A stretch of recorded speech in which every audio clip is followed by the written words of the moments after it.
Hello, everybody. This is Jay Takashi here. Here to bring you guys another stream. This is technically supposed to be a Marcus stream, and since Marcus is not on, quote unquote, I will be your host for tonight. Well, for however long I deem the stream to be short. But all in all, guys, sorry about that. But all in all, guys, I have a storm. You know, I'm waiting at the storm in my area in South Carolina, so I'm kind of just things in the background right now. So, like I said, all in all, you know, let's have some fun tonight. Let's talk about a few things you might want to talk about until Marcus comes on. If not, this will just be a short video. I'll delete this. Then once I'm done, and then we'll, 2 weeks from now, he'll be doing another stream. I do have some announcements for you. So, number one, first order of business. We'll be getting Bolo on next Thursday. It wasn't this Thursday, y'all. It was next Thursday, October 6th, 8 p.m. So that's the first order of business right there. And number two, the intro is done. It is fully ready, and I cannot wait to show you guys.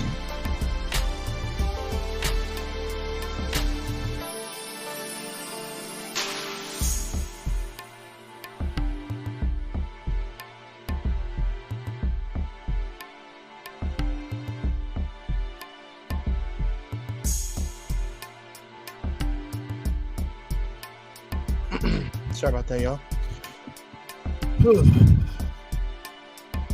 So, listen, the intro is done, and also the last piece of our business. It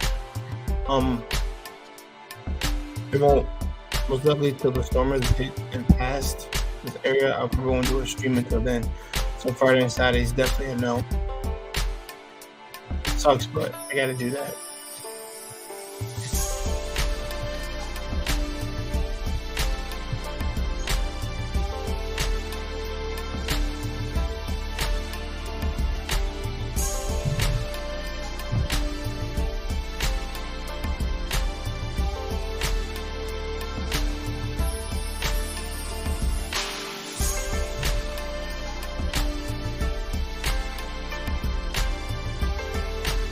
Alright, there we go. That's just the order of business, guys. I'm gonna be on. Like I said, the stream is gonna be on for like 20 minutes or something. It's some change. Bridget Marcus was supposed to be up here, but he's slower than a mule tonight, so it is what it is.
Hello to the one person watching. Marcus isn't in here right now. I don't know what he's doing. Something comes up, something comes up. I don't know. But if anything, I'm gonna drop a new intro so everybody can check it out.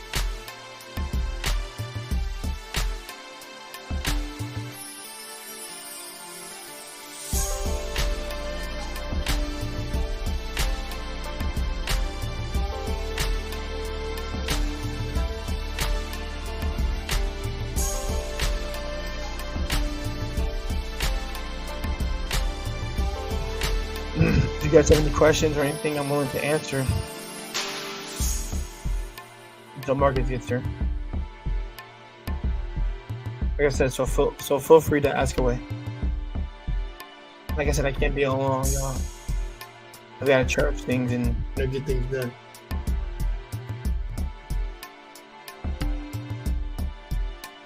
Mandro, Princess K, how y'all doing?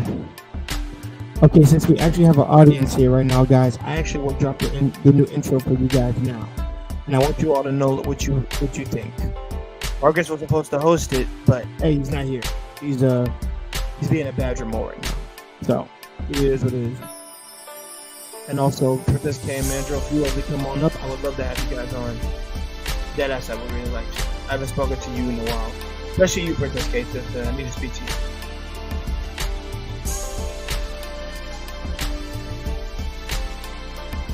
Like I said, I'm patiently waiting for the storm to pass. We'll be here sometime around like 11 or 12, and then get bombarded with shit.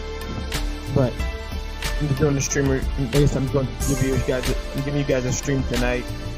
I won't be streaming for Friday and Saturday because power might go out and everything. Internet connection, all 9. So all in all, like I said, this stream is to give you guys something. And I always think go into just in case nobody ever pops up or shows up, but that's what I'm gonna do because, like I said, it's boring when you don't have an audience to talk to and you're talking to yourself. And I refuse to do that shit regardless. Regardless, my little brother told me you still gotta put out videos and all that. Yeah, I know.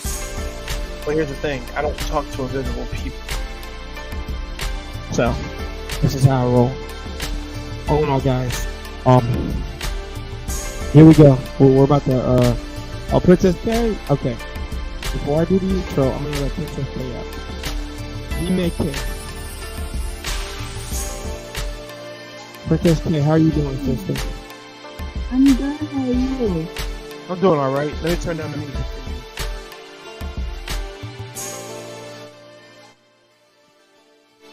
Well, what do you know? The Badger Mole showed up. I'm waiting for a smart ass from Mark, but you know what it is. What it is. Man, you better calm your shit. You didn't give me shit. I know we're live, but I asked you to give me the link at 4:30, 7:30 your time, and I never got it. And you said you never communicated saying give me the email. I always get your shit from text.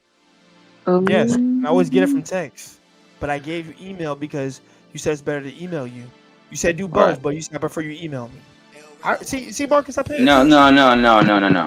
When we usually do the streams, what do? You text me the link. Yes or no? Both.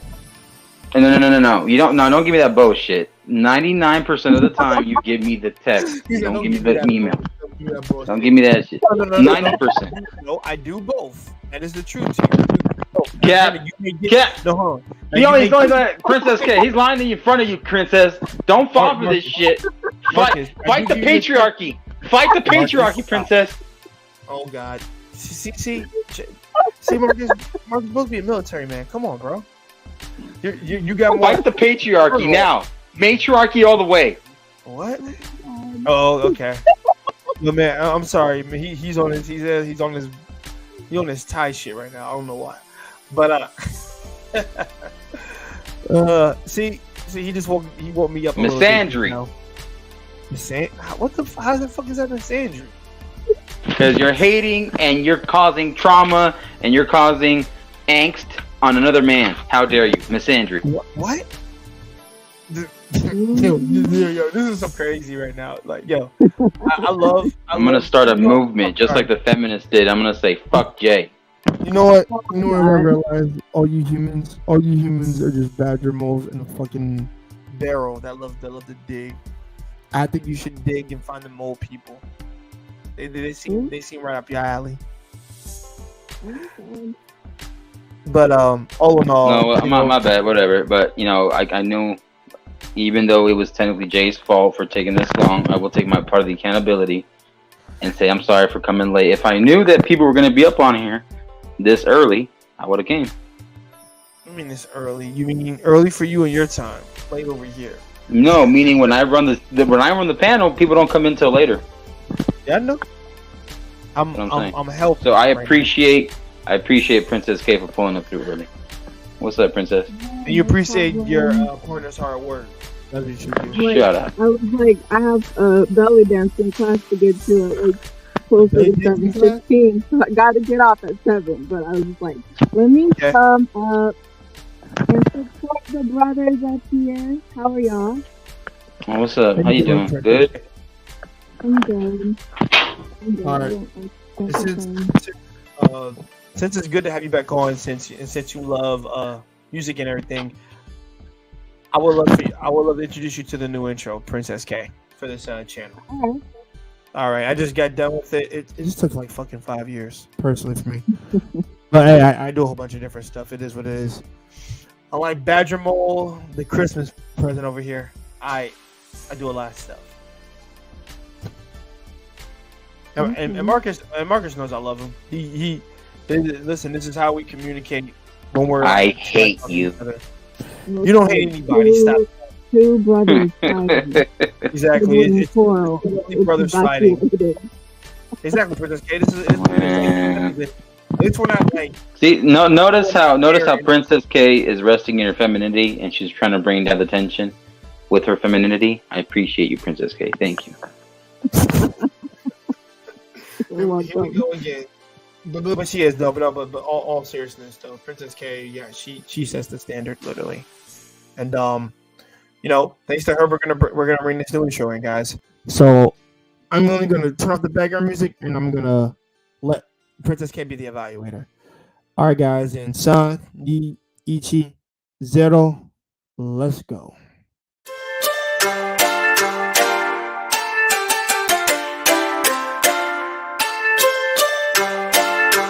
Rella woman.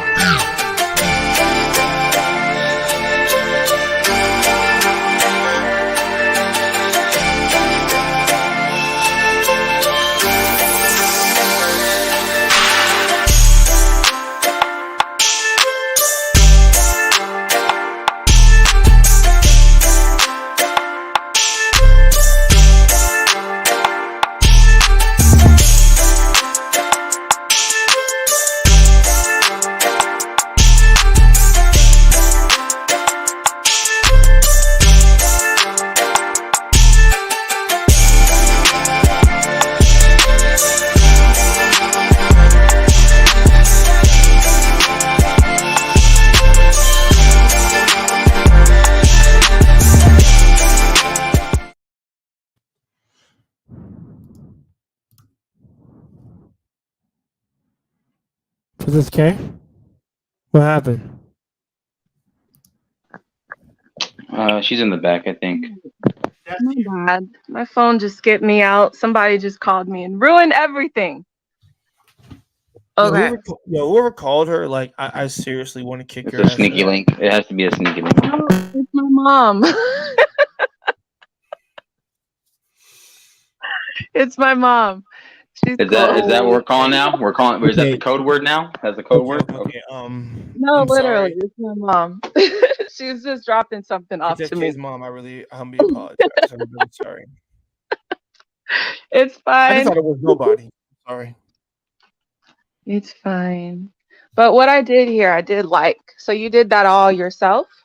Yes, I did. Okay. I got, You got talents emerging here and everything. Yeah, all right. I had a palette of color, and actually, I will play it again later on. It's just that's going to be the new channel intro forever until I decide to feel I need to change it again. But people know I give a lot of girls credit within that intro. I give a lot of dudes a lot of credit in that intro. So I have a multi layered idea for what a media video would look like, and it's a lot of prep, it's a lot of editing, it's a lot of work, similar to what a YouTube video would be. Especially, like I said, that's nothing compared to the two I'm going to be dropping near October and November. And I'm audio recording those with me not in there, but my voice. And Wally, I'll let you up too. And it's going to be like a lot of, like I said, the scripts are nearly almost done. Shit. My eyes hurt from writing on fucking paper. It does. But Okay, we see the effort there. That's cool, Jay. I thank like you. it. You should do like a little intro, like an intro album or something like that. An intro album. I actually would like to do that probably. Or something of sounds of Jay. That's not the title. That's a corny title. Don't use it. But you get my point. You get my point. That sounds so bad. Don't I can't take that. Don't tell me to put that down. That sounds bad. Sounds of Jay. That sounds gross now that I think about that. Vibing in Tokyo. You can say the vibes of Jay. That sounds better, but vibes of Jay. The sounds of Jay does actually sound. Wow, that does sound bad. Okay. No, sounds of Jay sounds bad. Vibes of Jay sounds different though. That sounds cool. That sounds cooler. Yeah. Hey, Wally. Wally Washington, how are you? Hey, what's going on, Prison? Okay, what's going on, you guys? Oh no, man! I'm just awaiting the storm. And also, guys, if you're wondering why I look so close to my camera now, I got a new chair. This baby is so comfortable as fuck. There you guys go. Hold on, I gotta get out the fucking chair now. Here you guys go. Is that overpriced? Over fucking priced. Hell yeah, man! Secret Lab, man. They did not disappoint.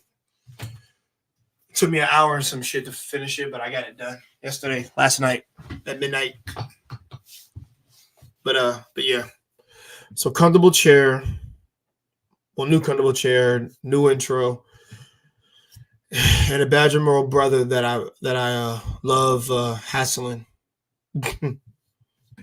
Wally, he's the comment writer, so that's what it is. What it is. So what you been up to, Princess K?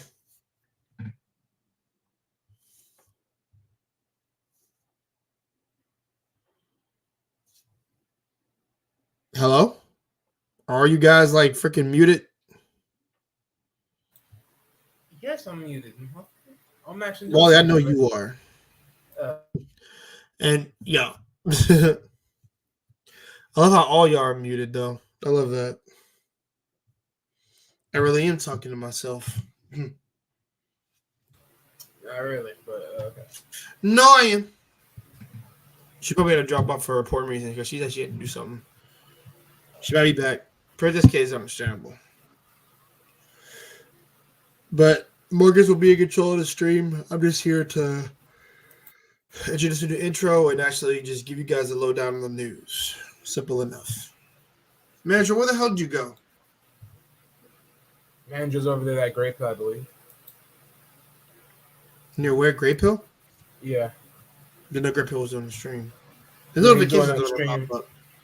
Now, if you mean freaking Black Man Unfiltered, yeah, that's live. I think that's Slade's. Well, I don't know if he's on the panel, but I know he's over there at Grape Hills. At least I've seen him there. Oh, okay. I didn't know. Cause he's doing the passport conversation. And the feeling right. Oh, what a night. Oh, what a night. Damn. So, Jay, you heard of the news about Deadpool, right? And Deadpool 3. Yeah. Haven't watched the thing yet, but I do know the news they were saying. Yeah. Shit's fucking great. And yeah, Madjaw's not over there on Grape Hill. Oh, no, I said something in the chat, though. That's what I'm saying. I'm not saying he's on the panel. Yeah. He did some reconnaissance. No. No, I'm just saying. I see him in the chat too, but I think he's just chilling today. Okay, if he's chilling, he's chilling. It's cool. Andrew, anything you want to talk about in the chat? Or do you want us to give you some entertainment? Well, my bad. Marcus said Wally. Right. So I know for I got some football update real quick. So Go ahead. the quarterback Tua, yeah, ESPN, let's get it. Yeah, so Tua from the Dolphins, he's gonna be definitely playing for sure today. So he's gonna be in the game. We got a game. Well, what's the score right now? You know? They're just starting. I know someone right now that's literally like uploading like stream little short clips of it right now. They're just starting.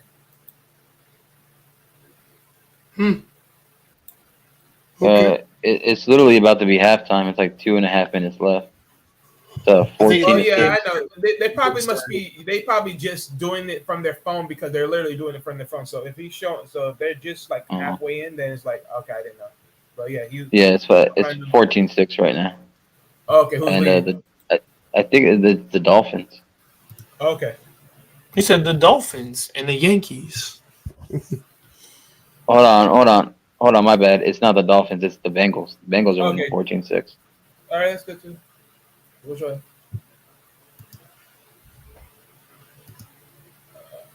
Yeah, that's a small one. What is another one? I'm trying to remember. Trying to remember another one. Okay, so do you guys remember? I hope it's the same guy because I want to make sure I don't differentiate different people. But you guys remember the lead guy that was in The Mummy? You mean Brendan Fraser?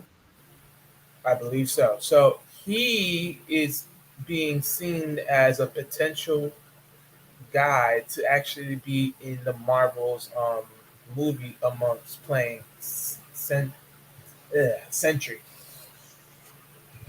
I don't see him as a Sentry at all. Well, hold on, Marcus. Let me ask Wally. Who's playing Sentry? Brendan Fraser from The Mummy. Who you got? Exactly. My same reaction. Same reaction. He doesn't have long hair. Look muscular. You know they're gonna give him long hair. He's gonna train for the thing. So let's be real about that. He's got to be. He's gonna have to look like George of the Jungle. But even then, that wouldn't convince me. If anybody were to play Sentry, I think it would have to. It'd have to be the guy who played Tarzan, Alexander Skarsgård, with long hair. He just has to. Live action Tarzan they did a few years ago. Yeah, but he just needs to bulk up like another 25-30 pounds more muscle. I never saw that movie, but I need to see what. So basically, in pause, he has a scene where he has his clothes off or like his shirt off, right? And he's protecting the girl, and he's gonna fight the gorilla or Samuel L. Jackson, whatever he's defending him.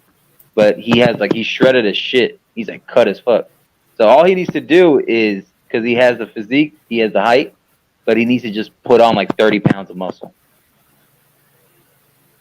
That's doable, but it just needs to be consistent training. To me, he'd have to look like Captain America stature or Thor stature, or to be like because he's like 6'1", 6'2", I think, maybe 6'3". Yeah, Princess K says she had to go. She's on daughter duty. You're on daughter duty with my mom now? I got you. Yeah. Hey, sweetheart, do what you have to do for being here, and also do what you got to do to take care of family. It's cool. I got family over. I got a couple of family members over here now, actually, over the house. I stay with my friends. We got some family members over here, but not a whole lot. There's like 3 of them here right now. Yeah. And then as far as Hyperion though, I can. There's a couple guys I know that can play Hyperion. Hyperion has short hair and he's a brunette, so he doesn't need to be super. He needs to be built, but not like Dumb Jack or whatever. He doesn't be Dumb Jack. Nah, he could be like he could be like Henry Cavill, maybe a little bulkier than. Yeah, that's fair. That's fair, right? Like Hyperion, probably. Oh, he can, huh? Because he has long hair, right? On Witcher. Well, no. Wait, who can play? Well, actually, Cavill could be either Sentry or Hyperion, short hair or long hair. Doesn't matter. That's what I'm saying. But I personally want to see him as the first time I said Hugh Jackman. I meant first time I knew Henry Cavill was Jack was when I saw Immortals. That motherfucker was Yeah.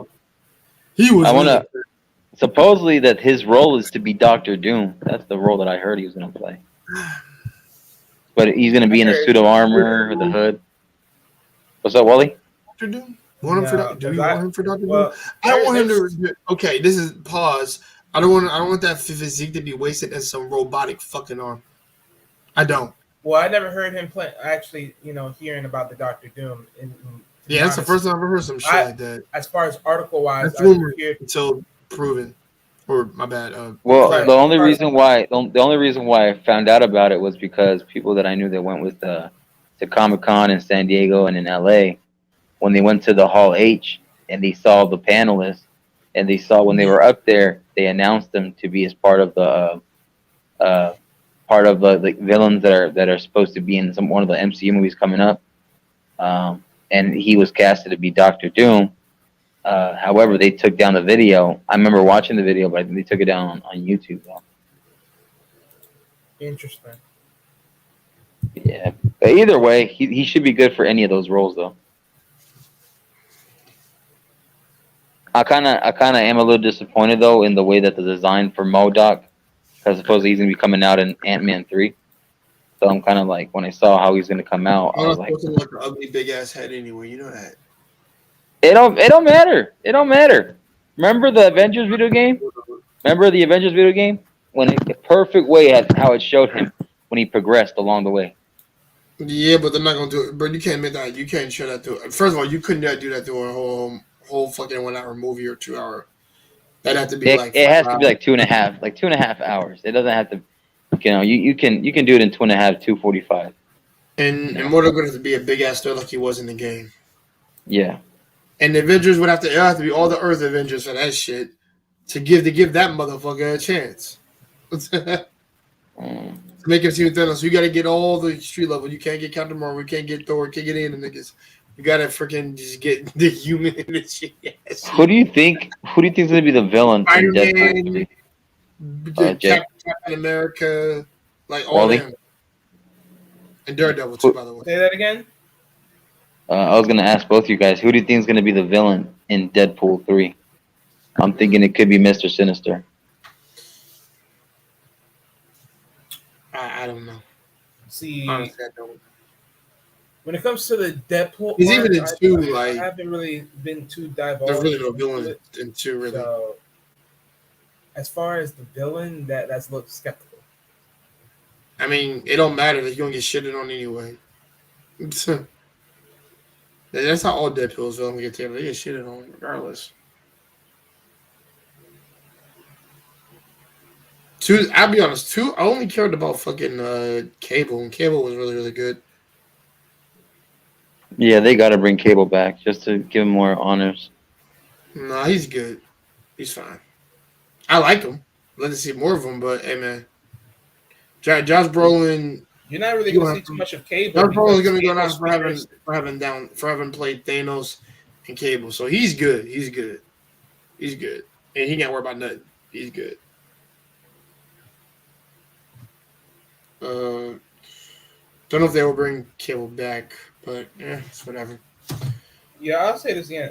I ain't gonna lie, man. Dude, you do know we gotta. They trolled us. They trolled us with that X-Force shit. That I want to be so mad about that shit, but it's just funny because they all die. Oh man, I shouldn't be saying that when there's a storm coming because that shit might take me out. But I'm trying hard not to laugh right now. That is so.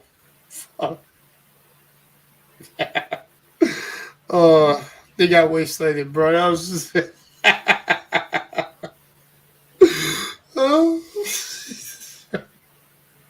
Yo, fuck that for that shit. That's crazy. That's funny. Yeah, this is why humans are all fucked up, yo. We laugh at each other's departing. Even if it's in a movie.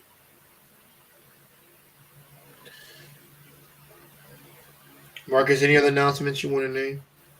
Yeah, I've been trying to talk for a good minute. No, but I doubt Cable will even come back because Cable's more of a futuristic, character. So it's like you really have to really sing that thing in. And if they're gonna keep using him, eventually they're gonna just have to keep making it. They'll just have to just make a solo Cable movie for me because it's like, why keep showing him if you're not gonna just do that? They did the same shit. Well, see, he's here and there in the fucking X-Men series, but they only have like maybe like one arc, and also it's like side mission shit. Really, he doesn't like have a whole story. Parts, but not a whole story. The floor is yours, Wally. That's all I wanted to say for the time being. Okay. All right, guys, I have reached my limit. Sorry about that. Like I said, y'all have a great night. I am going to be monitoring the stream a little bit backwards for like a good 15 minutes. After that, I'm going to go to sleep early today. These motherfuckers, when they come into work tomorrow, I am not going to. And they give me the same route, so I said, fuck them. No. Especially in this weather. No. But all in all, have a great stream, y'all. I will be like I said, I will be monitoring things from the back. Like I said, you have a badge of a brother here, Marcus, and you also have Kamen Rider Wally up here, so the possibilities are endless. Just no more mutants. That's all I'll tell you. All right, peace out. Wally and Marcus, I will keep you guys informed. Yeah. Arma.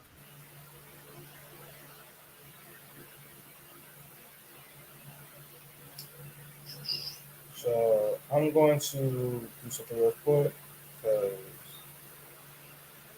I got some more information. I just need to get them in my email because most of these stuff I got in my email. But what else is an added conversation I had to talk about? So,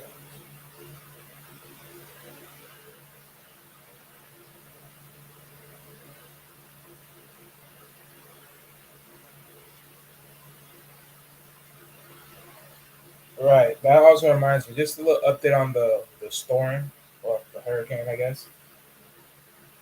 It's coming for South Carolina next. So if you are a South Carolina native, please be careful.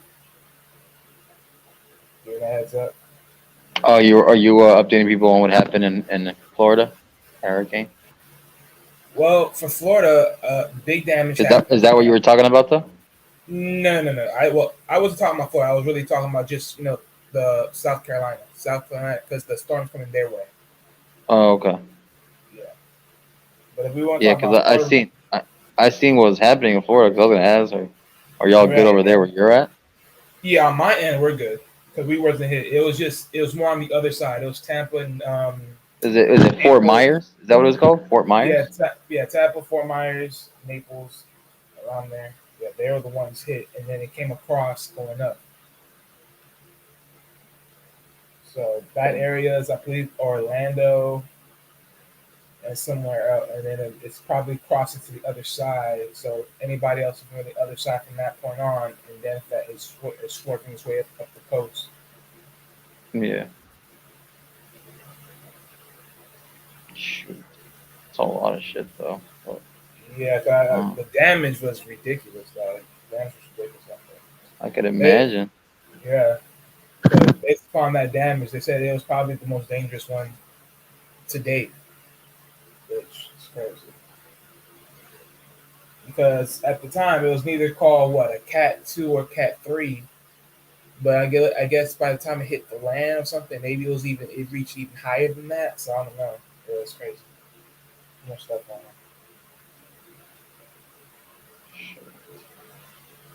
Yeah. I did hear some news. You remember that show that Marvel was supposed to be releasing called Armor Wars with War Machine? Well, they changed it from making it a series to making it a film. Yeah, I heard. And I think IGN, they released it a couple hours ago talking about it. And I'm just like, oh, I was kind of actually looking to that show being a show, not a movie. You know, I'd rather see War Machine in the show, seeing how he, because that would be one of the interesting stories because of the fact that the cartoons and the comics of Iron Man, when Right. his friend has to be basically the main character of a show or the main comic book series for himself, because I would like to see where it's coming from his perspective, because he was the best friend / Right. partner in crime of Iron Man, right? Mm-hmm. Because at And I best, think, go for it. yeah, no, because I was gonna say, at best, you're only gonna see him really be in a movie as far as Avengers: Secret Invasion or Secret Wars. And You won't Kang even. Dynasty.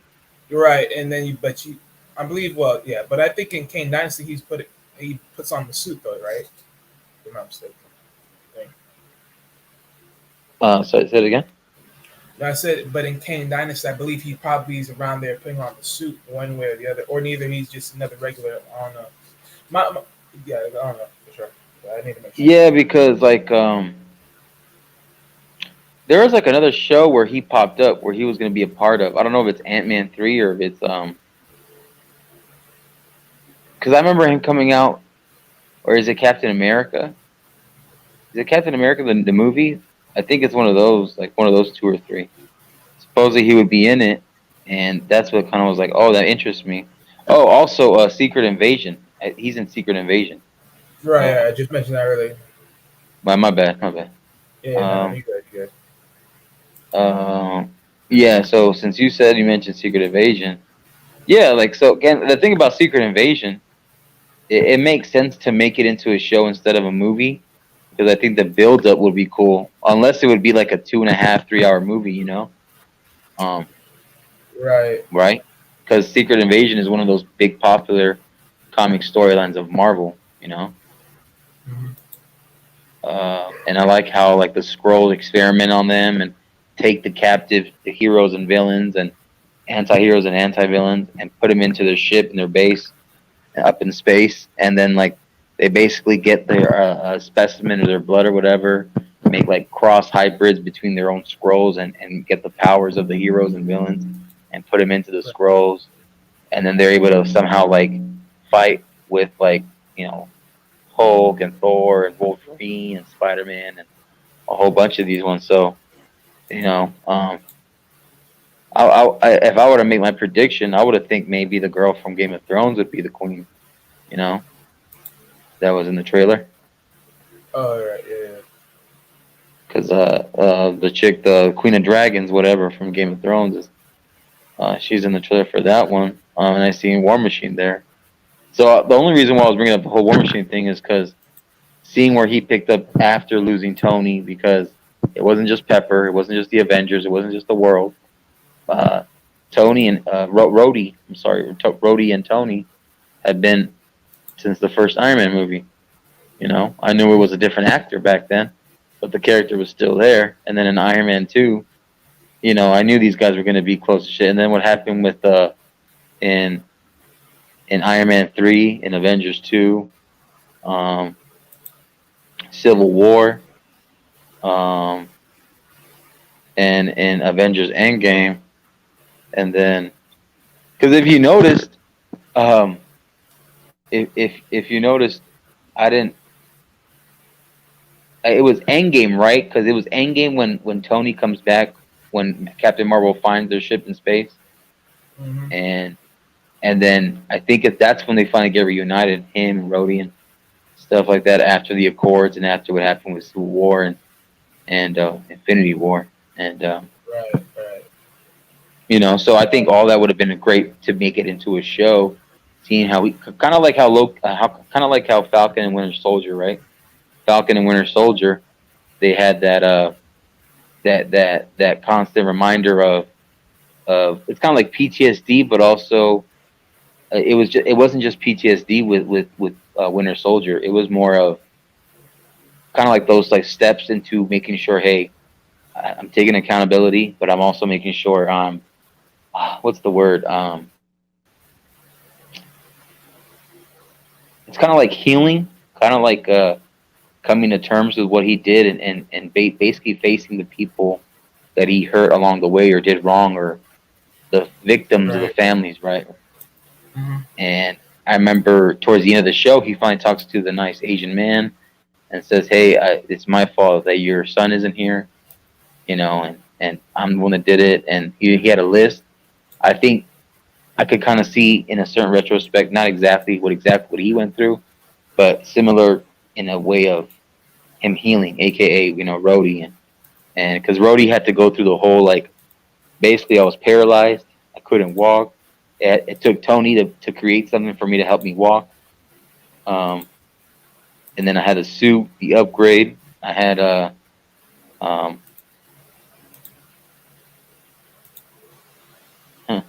we got Jerron in the building. Vandrell was up here, but Vandrell wants to take the time. The link is in the chat. Anybody else wants to hit the link, let me know. And it's right here. Just make sure you click on it. Yeah. So yeah, but back to the conversation though. But yeah, and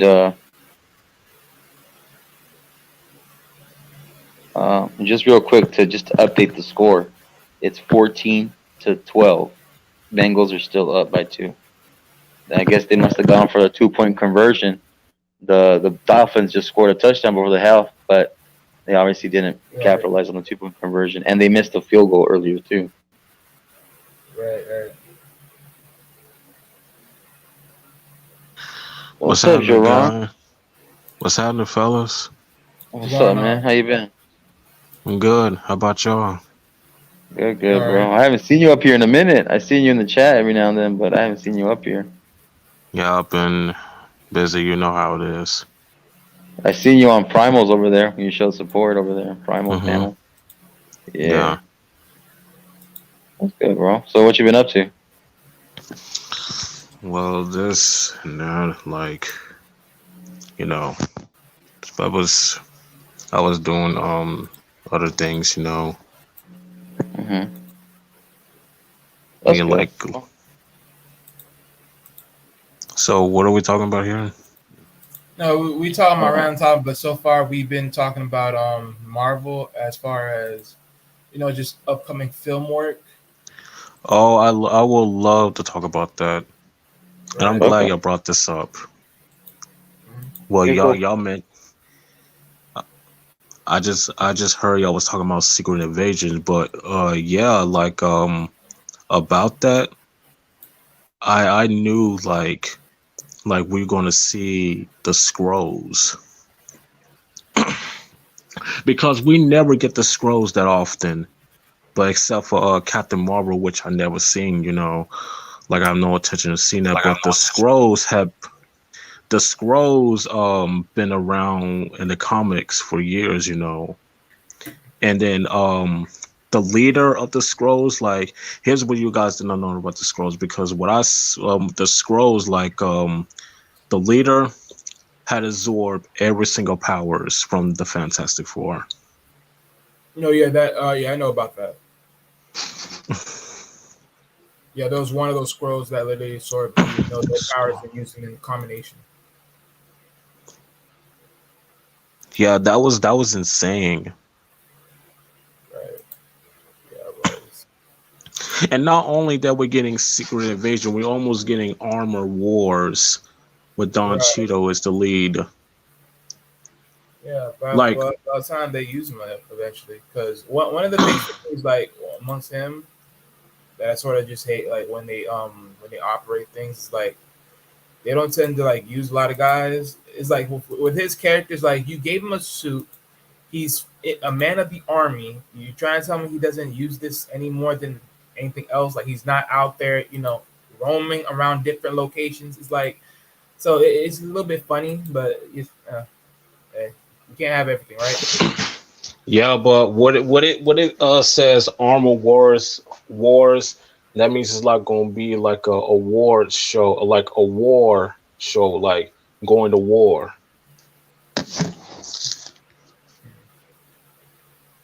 See, Yeah, what I love about war movies, like you had your experience in the military, right, Marcus?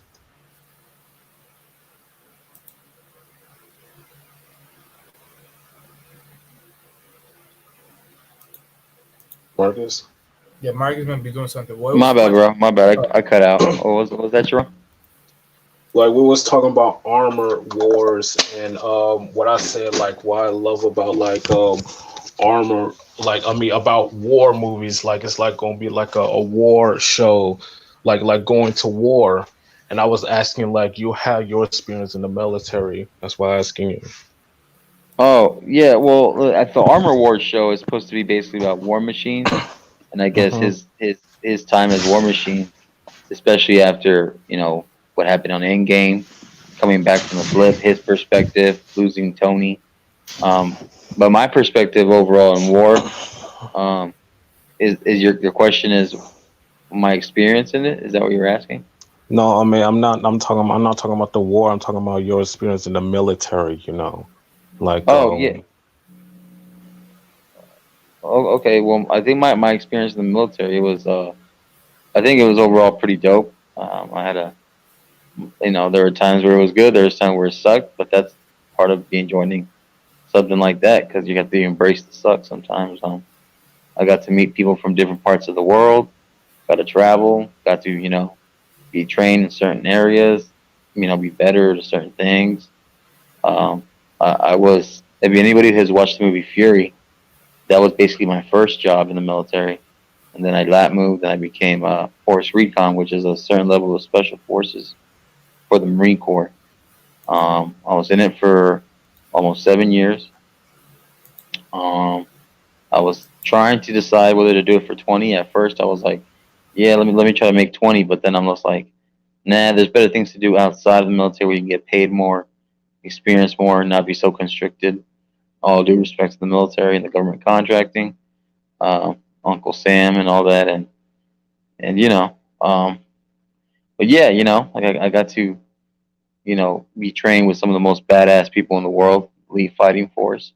Um, Marines are always known to be the first ones in and the last ones out of a battle or war, and we're basically known as the men's department. Every other branch basically watches and they wish they could be us. And you got the chair force, you got the Navy seamen, and then you got the Army brats. You know, Yeah, and and we're basically the daddy of them all. yeah, and my because in that take with with Don Cheadle's character well, what's his character name in Iron Man? Rhodey, Colonel James Yeah. Rhodey. Oh yeah, Rhodey. I'm sorry, Colonel Ross. Colonel Rhodey Ross. Yeah. I like the character, to be honest. Like the first Iron Man with Terrence Howard. We expect for Terrence to become War Machine, but the behind the scenes, like Terrence Howard didn't feel like he didn't get paid enough, like feel like he's being mistreated. So like the filmmakers wasn't appreciative of his attitude or the way he behaving. So like in Iron Man 2, they had to replace him to Don Cheadle. Like the same way like you replace actors in Marvel movies, like to the situation with Edward Norton in The Incredible Hulk. And now like he's not going to be a part of the Avengers, so you have Mark Ruffalo. So they had to do that all over again. They had to do like the characters all over again. Like Rhodey and Bruce Banner. Like replacing actors and getting new ones. So look, so like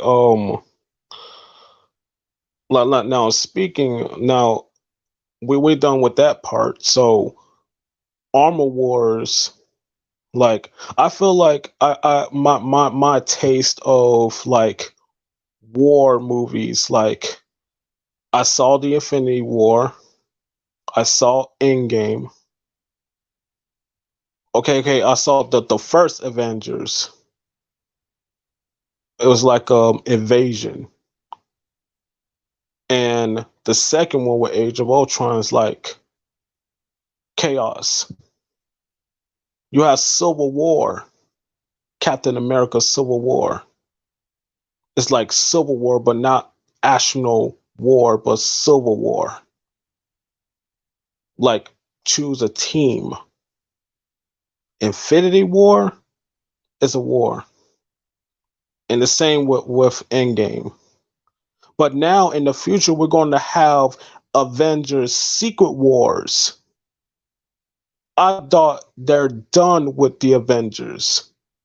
But I'm surprised they're doing this one more time. First, we're going to have Avengers Kang Dynasty and Avengers Secret Wars. Are you guys surprised that we're getting Avengers one more time? No, it's the underline. Oh, sorry about that. The fuck? Well, copyright strike. Small thing, small thing. Let me put this guy in the back. What a jackass. Anyways, Jaron. Real quick, I am not surprised that this is coming because it was gonna happen. Kang the Conqueror, amongst a plethora of other villains, Doctor Doom, and you have the Beyonder, you have all this other bullshit happening. Like, you're back from your timeout. Like, I'm surprised they're doing Avengers again, and I thought they was done ever since Endgame. But are we getting like new team Avengers? Like a new team? See, my thing is with the whole Secret Wars thing, right? Isn't that technically like a multi-dimension? If I'm not mistaken. Like the multiverse. Yeah, multiverse warfare. Like that's what I thought that was for me. Because if I'm not mistaken, and I could be wrong, but isn't in Secret Wars like Iron Man back in that one? But he's with a different suit. I'm not sure, man. Like, we are gonna have multiverse because they already introduced the multiverse saga. I mean, look at Venom. Let there be carnage. That's connected. Look at Morpheus. That was connected. No, yeah, the Morpheus part is connected. Yeah, and look at Spider-Man No Way Home. That is connected. And look at Loki. That opened that up. Look at Loki. That was connected. Loki season 1. Loki's a bigger part because of the whole point of because of the time loop. But yeah. Yeah, the TVA thing. Mm-hmm. And now we are getting and then we have Multiverse of Madness, Doctor Strange. Yeah, the Madness, that one was the clincher.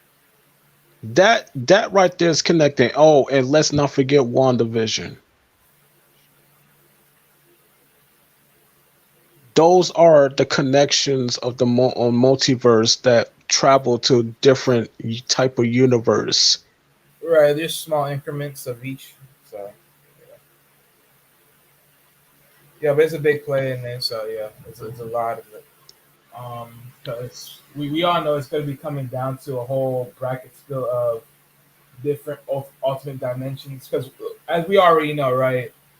We already know we're getting closer to X-Men coming back around again. Why? Because in the Black Panther, they basically confirmed that Nomar is a mutant, which makes common fucking sense. I mean, no one didn't need to tell us he wasn't a mutant. It's just common sense. Nomar the Submariner. Yeah, Nomar the Submariner. Yeah, they classified him as mutants, which means X-Men is closing in.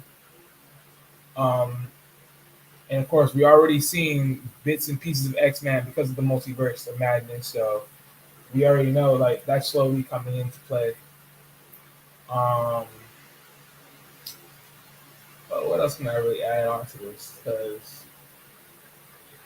But the only difference is I will still say because I know like a couple of months back the whole Black Panther backlash of recasting the character and stuff, is like just to briefly state this, is like I still believe that they're gonna make a whole new one anyways. Even though technically this one is probably like as far as the first go was morally the perfect Black Panther, but the thing is they're gonna probably make a new one anyways. Why? Because there needs to be a male King Black Panther because of the whole Storm thing. So yeah. Right. See, Like, so I'm not tripping about it because they're gonna make a new one. The only problem is I think the only issue with people not probably wouldn't be in favor of it is because the simple fact that if we get a new one, will it be better than the first one? And honestly, that's gonna be the toughie part. yeah, because like they said they're not going to recast Chadwick Boseman, which he is dead. I mean, like who like we're gonna have Black Panther Wakanda forever, and let me be honest with you guys. I have no intention to see Black Panther Wakanda forever because it's Why going not? to be hard for me. I mean, without Chadwick Boseman as the Black Panther, we will not have Black Panther. Chadwick Well, Boseman, it's going to be hard. so go. Keep going. Go on. Sorry. Listen, not only it's going to be hard for me, it's going to be hard for everybody. It's going to be emotional. Without Chadwick Boseman, it would not be a Black Panther because he is Black Panther. Because like he is awesome as the Black Panther. He done an amazing job. Without him, it would not exist. Well, I will say he's one of the key visuals, but he's not even then. But even as far as being the first Black Panther, he's not even the best. I'll be right back, Wally. You just Yeah, no y'all problem. keep doing your thing. Yeah, but he's not even the quote unquote best original because simple fact that A, he's not even the full version of Black Panther.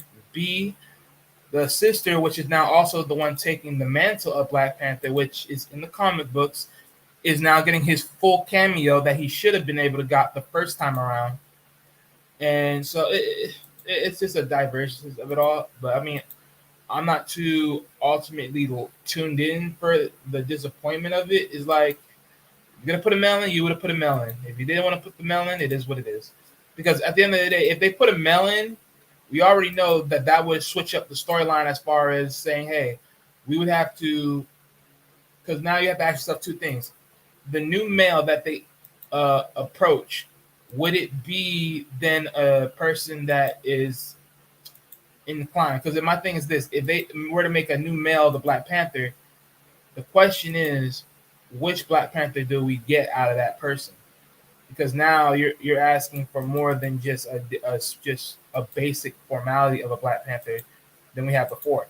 Because if I'm not mistaken, we have different versions of Black Panther. We have just the one that we had before, but that's a small, that's a slight increment of the full version of him.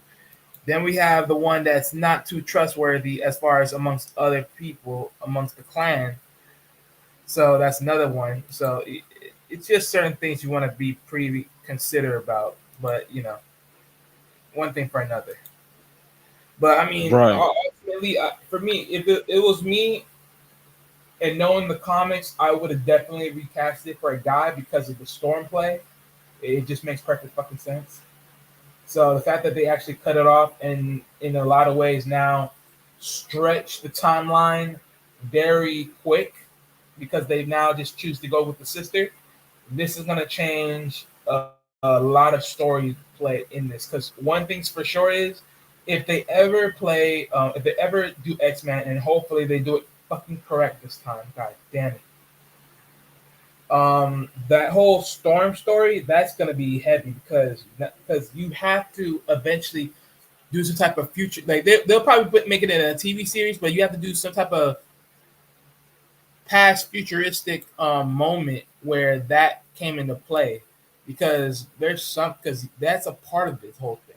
You're trying to tell me Storm without freaking T'Challa? That's just impossible for me. I just can't see that.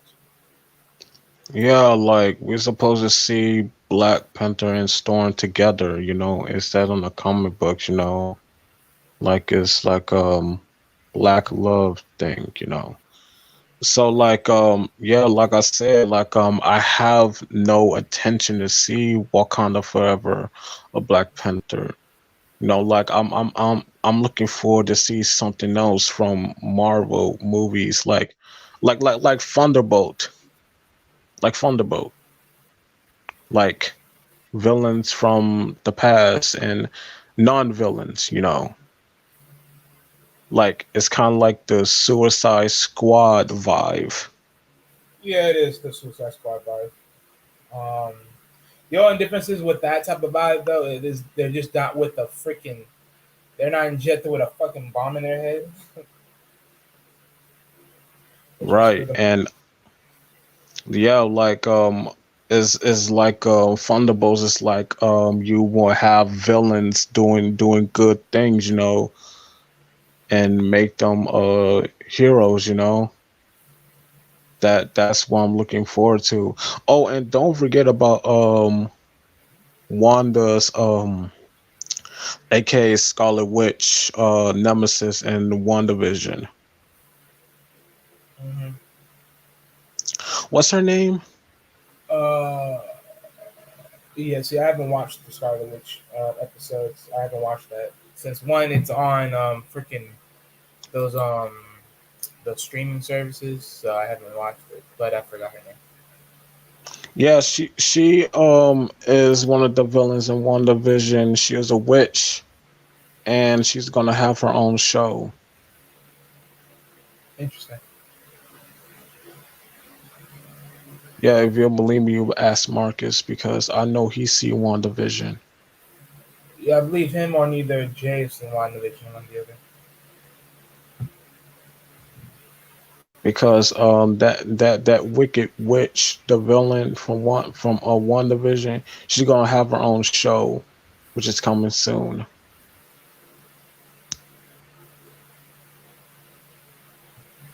Right.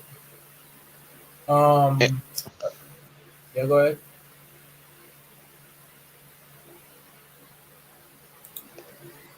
You about to say something? Yeah, cool. No, I about to say, no. I thought you was gonna say something, but I was gonna get at. Um. The only Oh trade yeah. off. Okay, go Hmm? ahead. Sorry. No, you good. You good. Don't worry. Um. One. Okay. Ryan Reynolds had announced that Deadpool is going to be introduced in the MCU. He announced it on his YouTube channel that Deadpool 3 is coming to the MCU and they bringing back Hugh Jackman as Wolverine. Right. That they mentioned. Yeah, I seen that little clip of it. Um.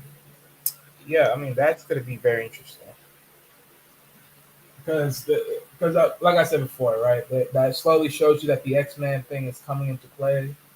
It's working itself in.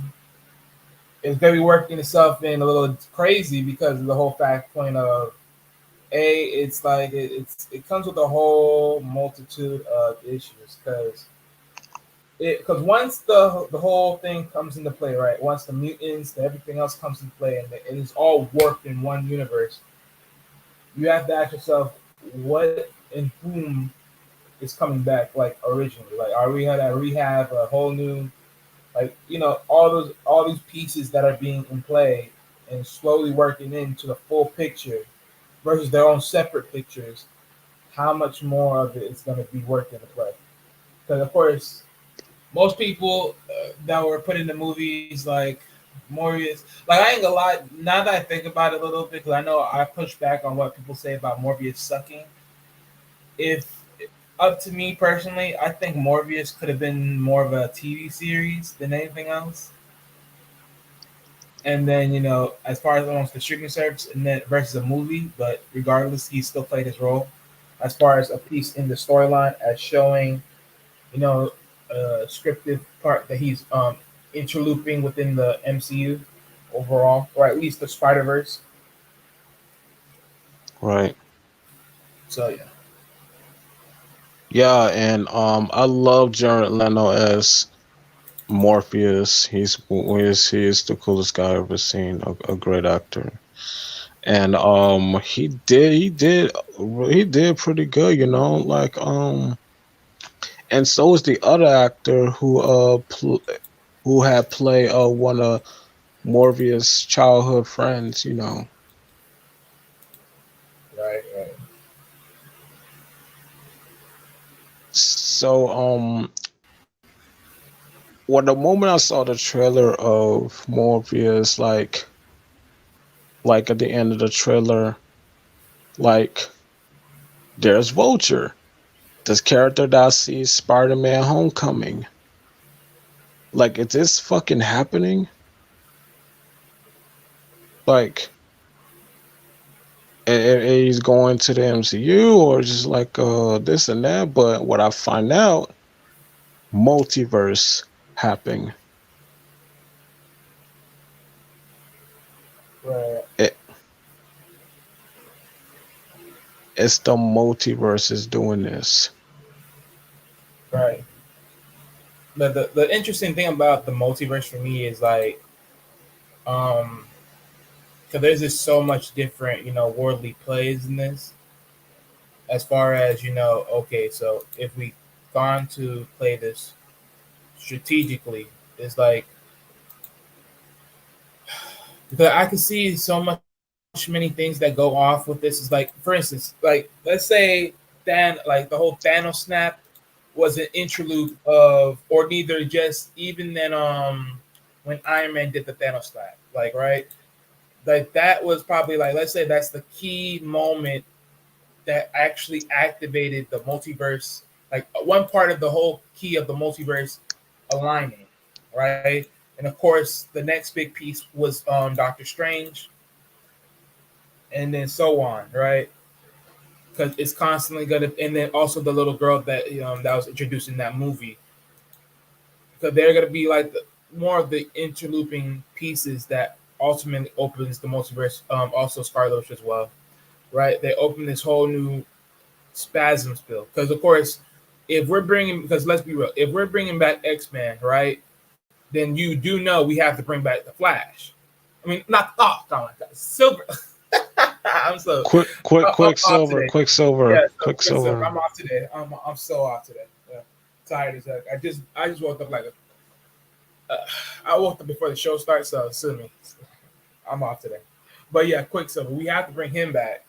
Which means if anything happens, we can easily see a whole new Quicksilver, or neither the one that's been in the X-Men movies or a different one altogether, one or the other, or they can return the one that they had recently in the Marvel movies before, to bring a different Scarlet Witch, which is a more Scarlet Witch of Insanity, which is the original version that we know in cartoons more than anything else. What's going on, OG Patrice? How you doing today? So yeah, that's just my thing, right? Because there's so much multiple interludes when it comes to this. A lot of things, a lot of characters can return. A lot of characters can change their mood. So a lot of this it's going to be playing a big. So it's like there's a lot of things you have to think about.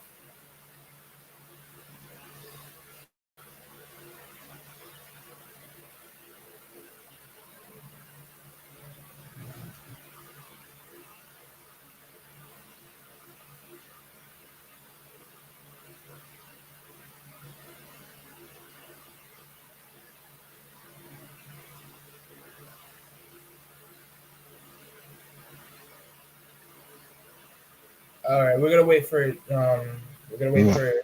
okay, you back. Okay, that's I'm sorry about that. no problem. Now about the Quicksilver, yeah, the one with Aaron Taylor Johnson, is his speed is kind of low, but I mean, yeah, because the one thing for me is like, yeah, because his was low, but the problem is for me is knowing where in the time, like just the timing of his powers and the timing of his, of both of them. Because my things, remember, they were the first a few, right? As far as I remember, they were the first a few that were mutants that were in the Marvel universe, right? That came into the MCU universe. But the interesting thing about them coming to the Marvel universe is knowing who they are and where they are in strength. So, right, that's just a big part because when you look at that, you have to ask yourself, what are they coming into? Because the way I take it, when they came into this, you can automatically tell Scarlet Witch had her senses in play, right? And then of course Silver, Quicksilver was he was fast, but if I had to compare the other X-Men movie with the other Quicksilver, you can tell he's just much more faster because the way how they played it out. Right, I love that one better in X-Men Days of Future Past Right, and and Apocalypse, like I love that one better, right, but the because he, one with yeah, but the one with Age of Ultron, nah, nah. Like, I mean, he got killed because he didn't run fast enough. And that was disappointing.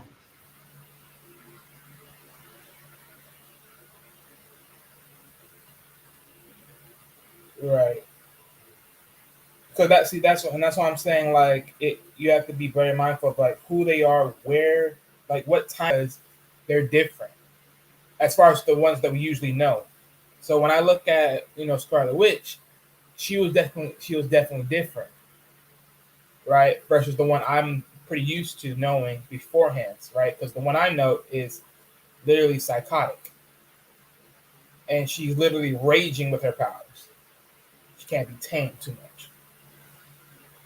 Versus and then Quicksilver. Now the thing is with the Quicksilver in the Marvel thing, he sort of was similar to the Quicksilver that I've seen in as far as cartoon goes.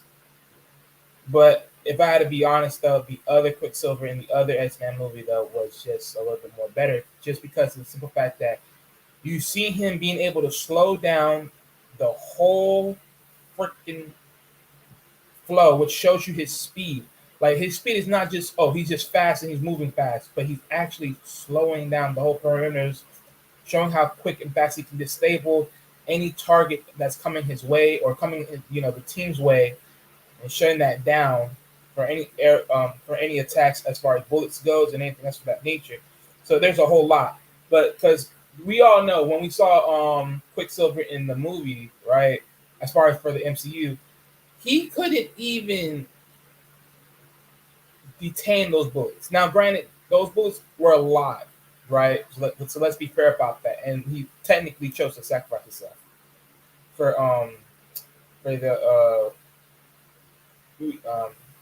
damn. See, I hate conflating. I was about to say the freaking Green Arrow, but you know what I'm talking about. The Arrow Man of Marvel. Yeah. Yeah, I don't got all these names out today. So sue me. But yeah, but he basically took the bullet. He basically stepped in and took the bullet, and he got himself there.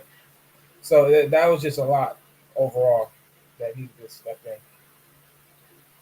Yeah, and that one, so like in WandaVision, they bring back the not Aaron Taylor Johnson, the same guy from X-Men from Days of Future Past and Apocalypse. And I was shocked they have brought him in to the MCU in WandaVision.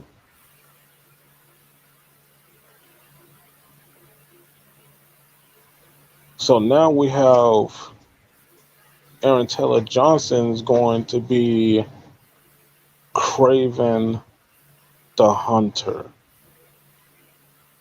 Right. Oh, yeah, that's right. That's another one I've seen. Yeah, that's another one. That's gonna be interesting. Craven the Hunter, a Russian hunter.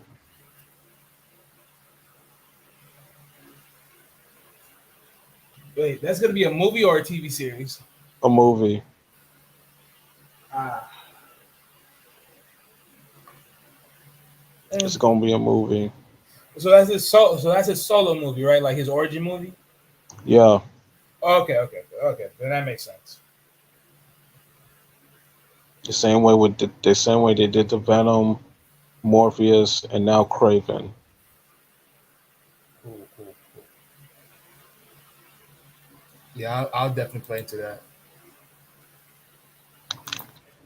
Like, yeah, I love origin stories with villains being introduced. That's why it attracted to me to villain stories.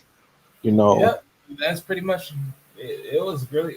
I mean, I like villain and or anti-hero, whatever how you want to put it in, but I just like the whole thing because just knowing where these guys came from, it just makes it more meaningful to why they chose to be villains overall. It's just able to get that concept. It just makes it pretty much wildly good. So you always want to know what's up. Yeah, like villains that we don't even know their backstory, and finally we did. Like I said, we have Venom, we have Morbius, we're gonna have Craven the Hunter soon. We already seen the Joker and Cruella de Vil. Villains. Oh, and even Maleficent. I'm sorry, I forgot to mention her. Right. Villain stories that is so attractive to me.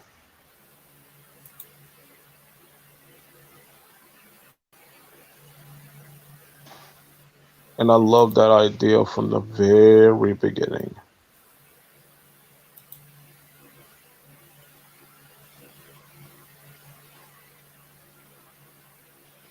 Yeah, that's definitely for sure. So yeah, I definitely agree on that.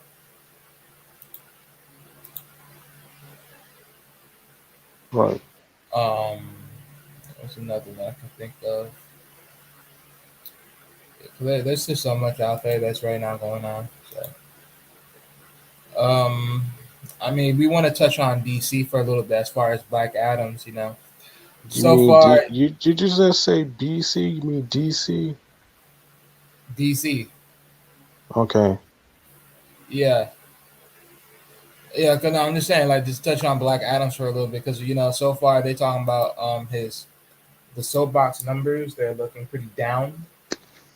So like the ratings for it's down. I don't see why personally, because I think this is gonna be badass as hell. But Listen, I don't care about the critics or the ratings. Like, yeah, I know.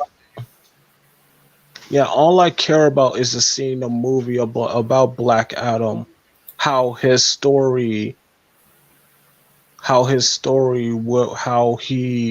became who he is.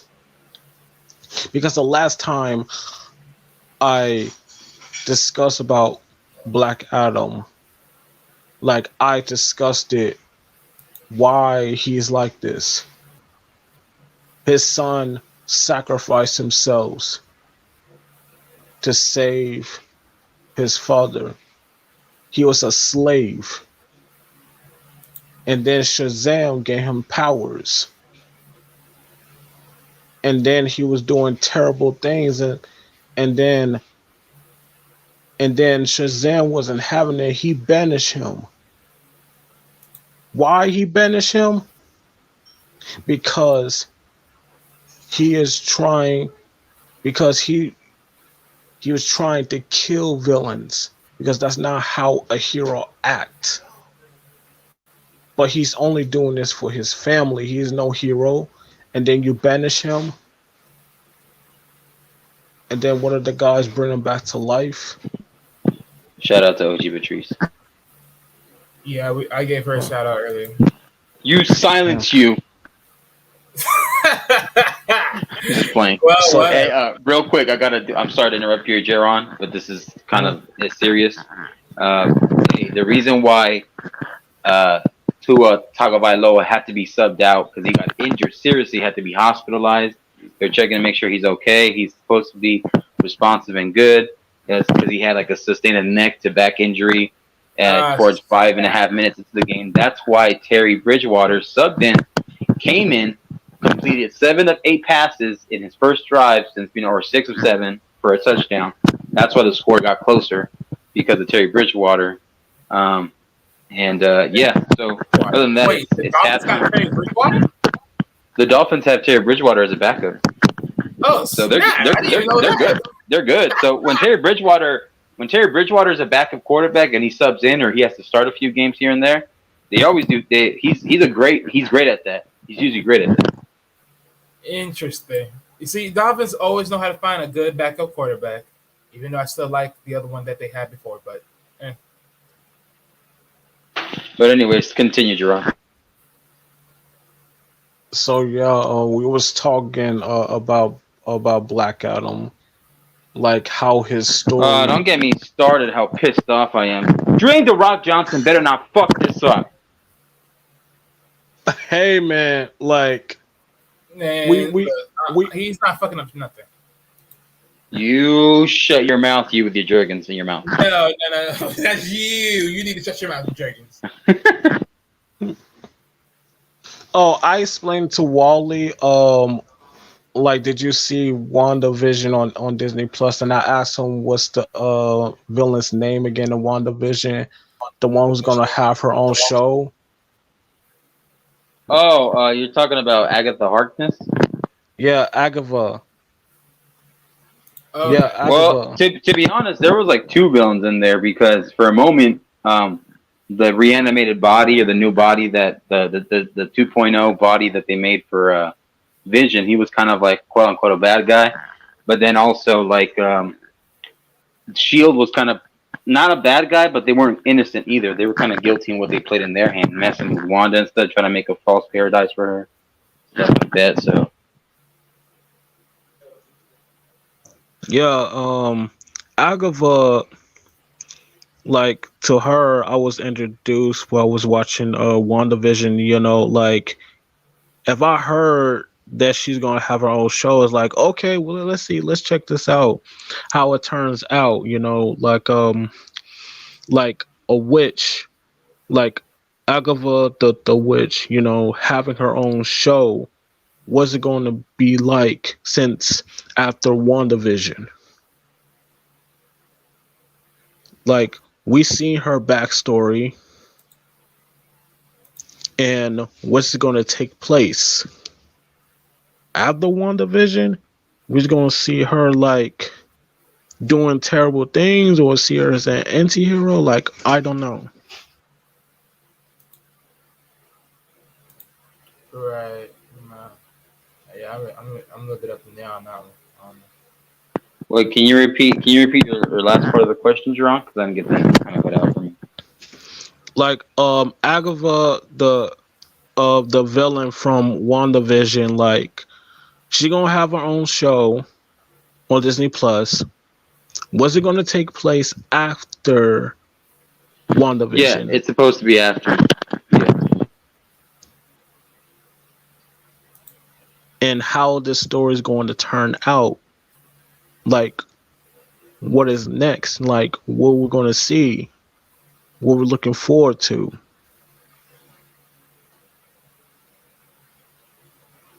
I mean, we cannot have WandaVision 2.0, okay? Scarlet Witch, like, is number 1.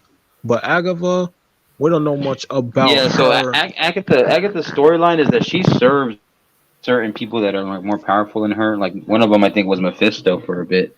And if it wasn't, it was like another dark entity, like being from the supernatural world. And maybe sometimes I think we're with Nightmare. But Yeah, it's just gonna be like a kind of her own thing because she's like an anti-hero, anti-villain sometimes. Um, so there's gonna be that take. However, yeah, there is that, of course. And please, if you haven't, guys, if you hit the link, like, share, subscribe, come through. But yeah, like there's gonna be that show. Like the show, some of the shows have been trash though. Like She-Hulk is fucking trash. Yeah, it's not really the best show. To be honest, I don't have no opinion. But doesn't that because it's a good show doesn't mean it's not that great. No, but the only thing that I'm looking for is to see the Daredevil. That's what I'm looking That's forward literally to. what everybody else is waiting on. And Wanda, She-Hulk only has 2 episodes left, so my money's on that Daredevil's gonna show up next episode. And if not, the beginning of the 9th episode. But I'm thinking if I put my money on it, maybe halfway through the 8th or something, or it could be in the beginning of the 8th. But that's probably the only reason why people are waiting, which is bullshit. Because he should have been introduced by like the 3rd or 4th episode, maybe the 5th. But right now you're 7 episodes deep, 2 only episodes left. Come on now. Yeah, like we just saw the reveal of the Daredevil helmet. And I was like, oh shit, this is gonna happen. Like, I'm looking forward to see Daredevil.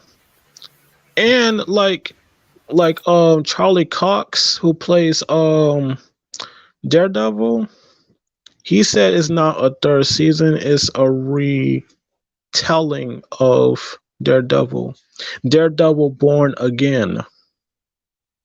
So we're gonna see Daredevil. No, it's supposed to be. It is a continuation of the original first 3 seasons after, but it's supposed to be after the blip. You know, when Avengers Endgame, or Infinity War Endgame happened, but it's still gonna be updated to current time. But it's gonna be like an 18 episode season or some shit, or 20 episode. Yeah, but what he said is not like season 3, but it's like they wanted to do it all over again, you know, like it's gonna be different. You know, it's not gonna be like the Netflix version. It's gonna be like a MCU version of it. They decided they wanted to do Daredevil series all over again, and I'm glad they done this. You know, like people have been making rumors. To be honest, Jerome, that doesn't make sense because of the fact, because I heard differently. I heard differently what you heard. I heard that it was going to be post after the Daredevil show, but it's not going to want to talk about it as much. However, the thing that conflicts with your point is the fact that Kingpin is in the MCU universe. Hawkeye disclosed that, and then I think they're going to have Kingpin in it because they also had Punisher with Kingpin in it too in the Netflix MCU. But you know, there is that point. So, and on top of that, he's going to be in She-Hulk. So I get what you say when it says Born Again, but I don't think it literally means that. I just think it's like a continuation, but refining himself maybe, especially after the blip and people disappeared and stuff, and he came out in No Way Home as well with Peter Parker as his lawyer. Yeah, and that to me, like, yeah, we seen Kingpin and Hawkeye. Like, that's the big reveal. But Echo, like the one who was a deaf character, she's gonna have her own show as well. I forgot to mention that. She's gonna have her own show. And they said that Daredevil's gonna be in it as well. I'm not really excited for Echo. Me either. I don't know much about her.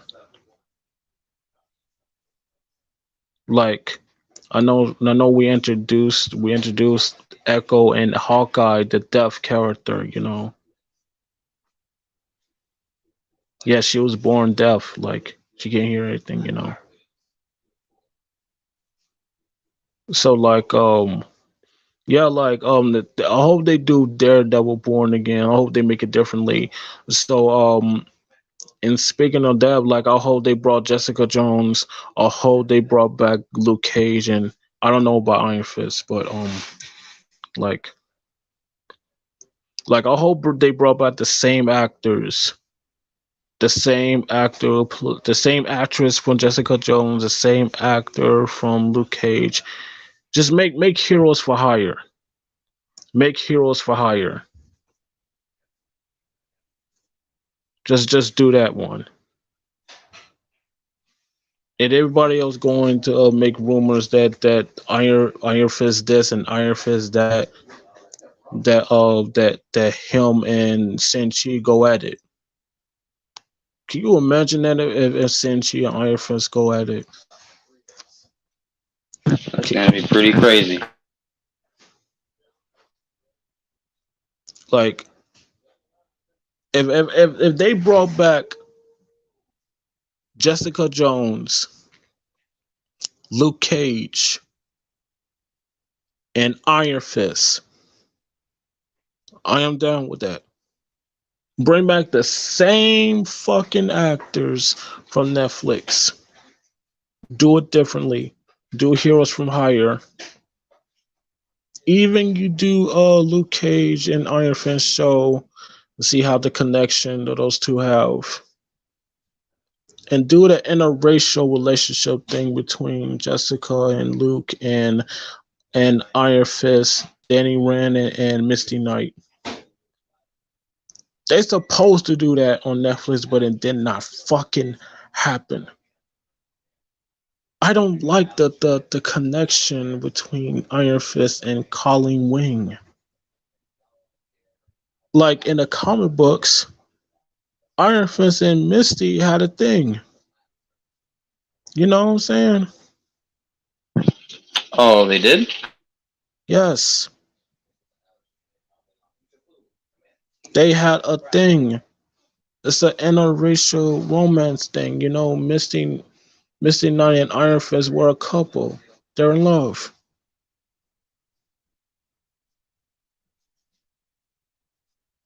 Same way with Luke Cage and Jessica Jones. That's a real connection.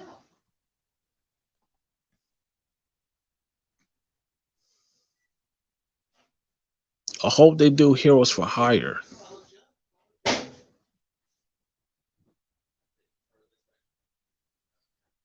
Like, I mean, to be honest, like Defenders, even though the Defenders wasn't that great, but it was cool in certain segments. They kind of showed that like Heroes for Hire homage when Power Man and aka Luke Cage and Iron Fist had a fight.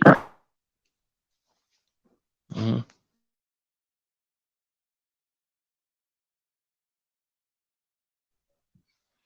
Yeah, the Defenders is kind of good, but not that great. You know, you're correct about one thing, and I felt guilty for seeing it like a million times. And oh my god, and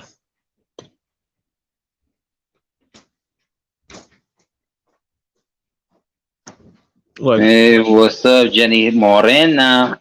Shout out to Jenny Morena, man. She's always in the YouTube streets, man. But shout out to you, saludos, prima. Thank you for coming through. Love ya. hey, Wish you and the fan the best. Hi, Jenny.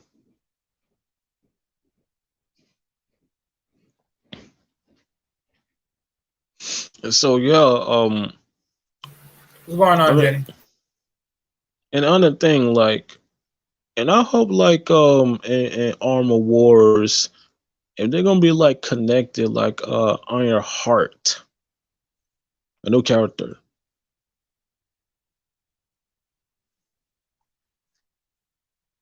Like Iron Heart and War Machine and Armor Wars, you know.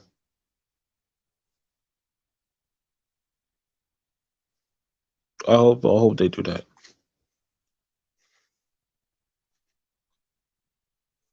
Yeah, I think the other show too people are waiting on is the What If season 2 and Loki season 2. That's gonna be great. This is gonna be watch too. It's gonna continue on. It's gonna show more of Kang the Conqueror. Yeah, King the Conqueror. Like, and you're gonna see more of him if we're gonna get the Avengers, the Kang Dynasty. Yeah. Another thing too is the fact that Ant-Man 3, Quantumania, they're saying that maybe Ant-Man will potentially die there. I don't want to see it because even though some of the comics is true that some of the women become more introduced in the comic, I don't like the fact that they're still limiting a lot of the men or taking out certain men roles and putting in the female roles. I think that's kind of dumb. It's making it worse. It's making it more bland. It's making it more stupid. You see like women twerking. You see certain stupid things in other shows as well. Oh my God! Thank you for. What's up, Wally or Jerome? You were saying something? I'm glad you brought this up, Marcus, because like the twerk thing in She-Hulk with Megan Thee Stallion, I wasn't feeling it. I wasn't feeling it. And the whole female roles in Marvel movies like Captain Marvel, I didn't never seen it. I have no intention seeing it. And Thor, Love and Thunder, never seen it. I don't want to see it. Unfortunately, I saw it. Like some of it was good, but most of it was like trash. Like Taika Waititi, you as a director, you did great in Thor Ragnarok, which came out like 5 years ago. You had to mess it up and do this shit. Yeah, Tiger. I love the guy, but come on, bro. Like, come on. Yeah, you're trying to make like the Guardians of the Galaxy vibe, but bruh, come on. Wally, you're not even chiming in, Wally. Are you there?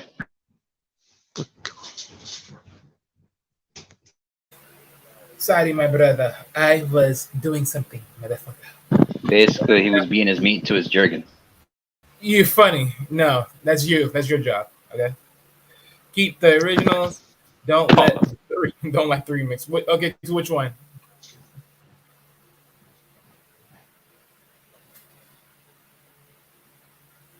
Anybody? Anybody at all? Going once. Going twice. Dude, Hey, bro, what was your question, Wally? My bad. No, I'm saying because Jenny said keep the originals, don't do the remix. Remix to what exactly? For the Marvel, for like you know how all the heroine like female like led roles now are changing. They're taking out the men. They're putting in the more updated versions and like the women and stuff, and it's killing the MCU vibes. Like if you remember, originally the first six were who? Hawkeye, Black Widow, Iron Man, Thor, Hulk, Captain America. Captain America being the leader, obviously, and Iron Man kind of being like a co-leader. And then you had kind of like the general, which was like Thor. And then you have like your secret weapon, which is like the Hulk, along with Thor. You know.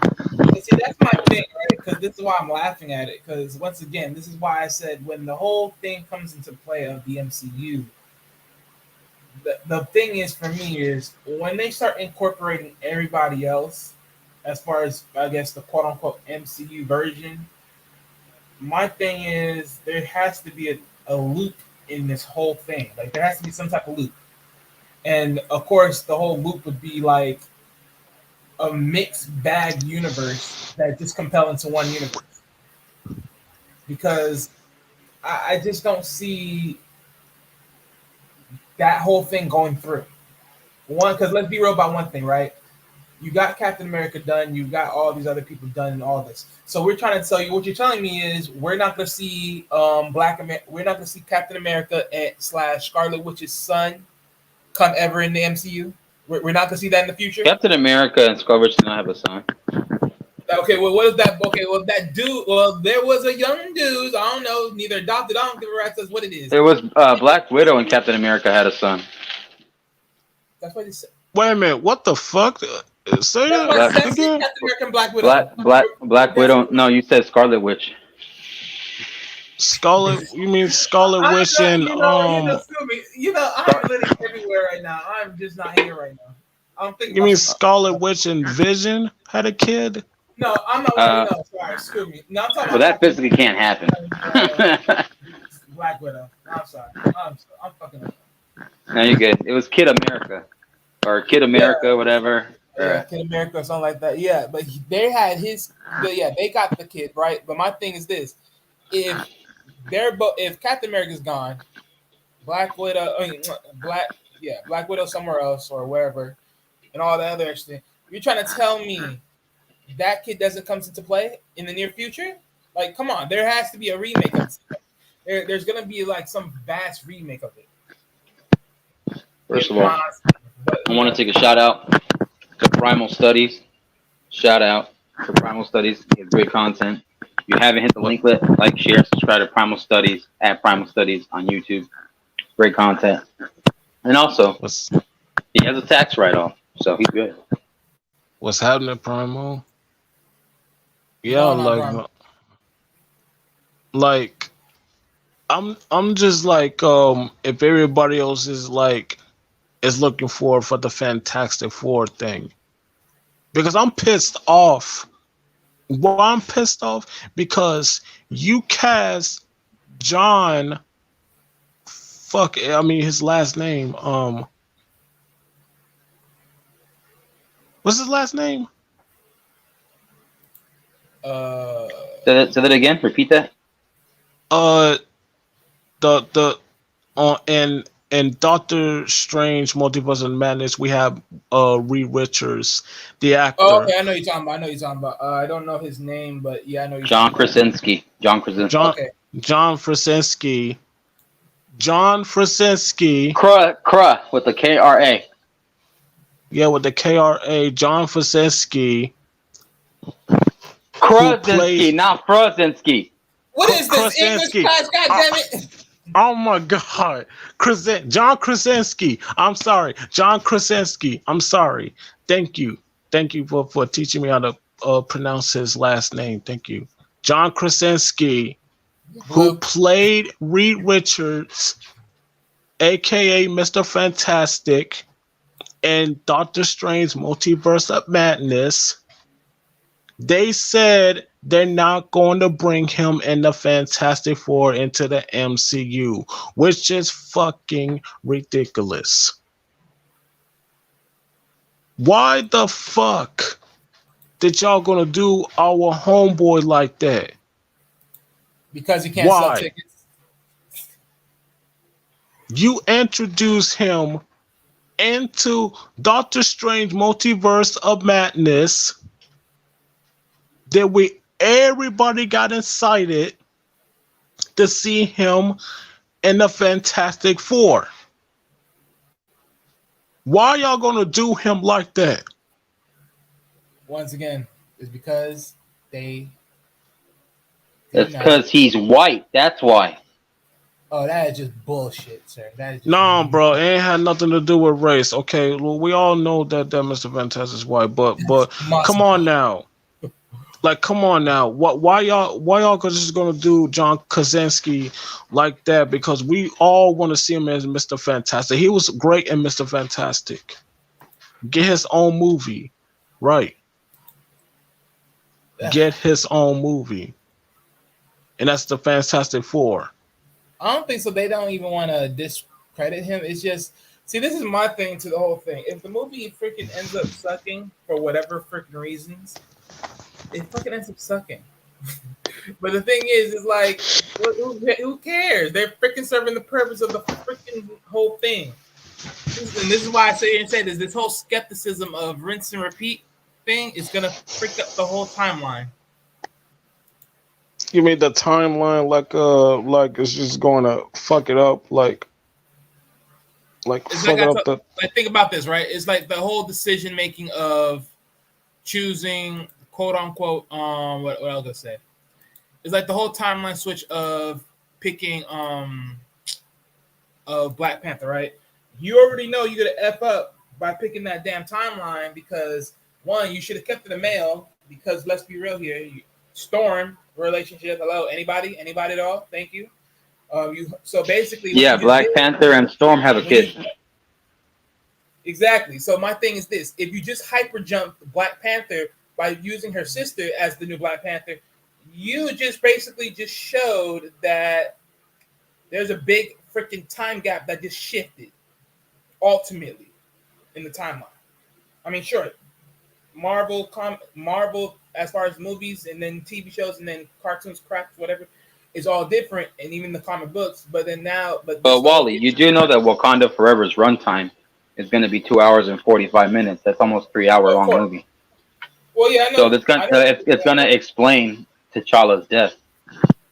No, I know that part, but my thing is the issue is there is no Storm in that.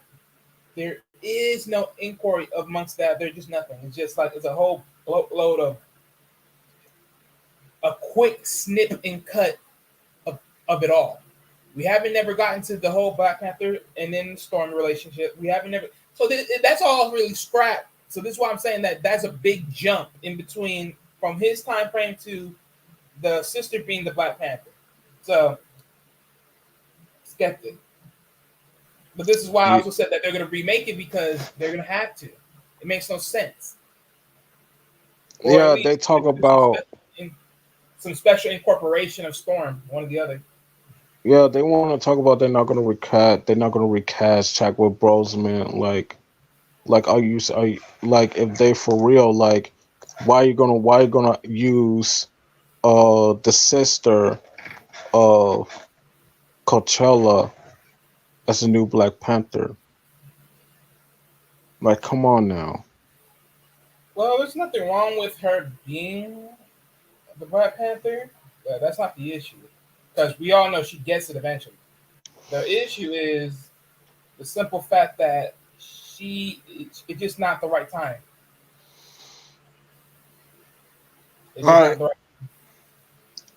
Right, and did she train? You talking about Shuri? Yeah, she did. She did train. Yeah, she trained, but the timing of that whole thing is just too much. Because if you're telling me, because my thing is this, that fight between her and Nomar, that has to be a draw somewhere. Like, there's no way. Y'all motherfuckers didn't go to school. Did y'all graduate? Y'all get GEDs or some shit? It's Namor. Pronounce the names right.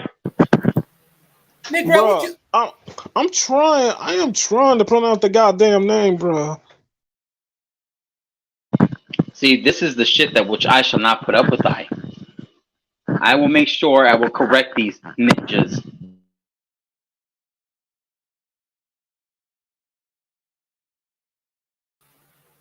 You yank. Continue, peasants. Fuck you. You bloody motherfucker. Talking nonsense. Where'd Jerron go? He left? I don't know. I don't know. He clicked by accident. I don't know. Jenny laughed. I know she's laughing. She's taking this all in. But with that said, amongst Black Panther and Nomar, I do not see them. I just don't see that being an overall battle. Namor. Fuck you again. Okay, motherfucker. I will call it as it is. I don't give a rat's ass. I'm literally like high on my own. See, this is why you guys don't get hired. Nigga, shut up. You act like we on a job. This is partially comedy. This is what we call oh, sorry, damn, forgot the name. Oh, education. Education with fucking entertainment. Fuck you. Suck it. Disgrace. That's the entertainment part, because we all know that freaking movie is gonna be fucking played out in a sense. So once again, Namor, you yank. Namor the Submariner. Right. But my thing is just for her to be put in a role, and then you're gonna put her in a role like that, and then if the first battle she wins, like, no, I'm sorry, no, I'm not co-signing that. There has to be a draw.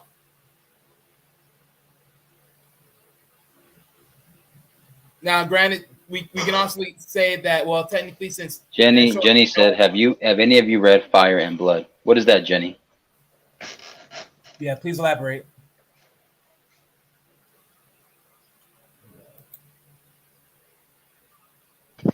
And as you know, Geronimo, we were just playing. We were just kidding. It was just a joke. I know. I fell for it. Is that why you clicked the leave? No, it was an accident. And even Geron's laughing at that.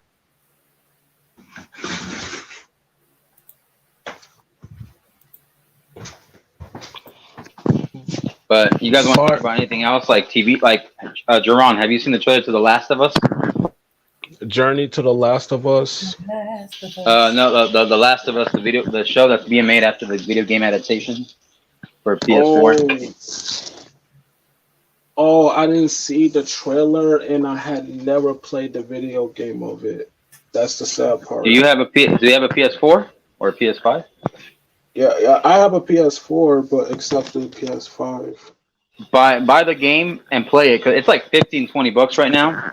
But like, buy it if you can. Well, I'm gonna play the first one, but I am not going to play the second one. What you're talking about again?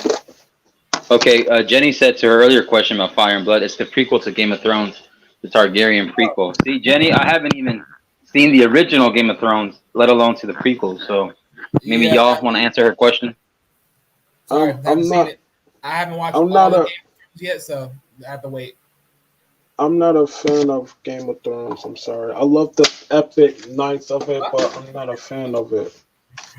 I didn't get into Game of Thrones. Like it's not my thing, bro. We already had Lord of the Rings and The Hobbit. Do we really need that? Yeah. Hell Lord yes. of the Rings. Hell yes. What? Hell yes. Lord of the Rings was just a skit. And you, sir, are fucking trash. Bro, I watched the Lord of the Rings while I was a kid. The first one I saw with my cousins. But I didn't see the Two Towers or the Return of the King. I mean, the Return of the King.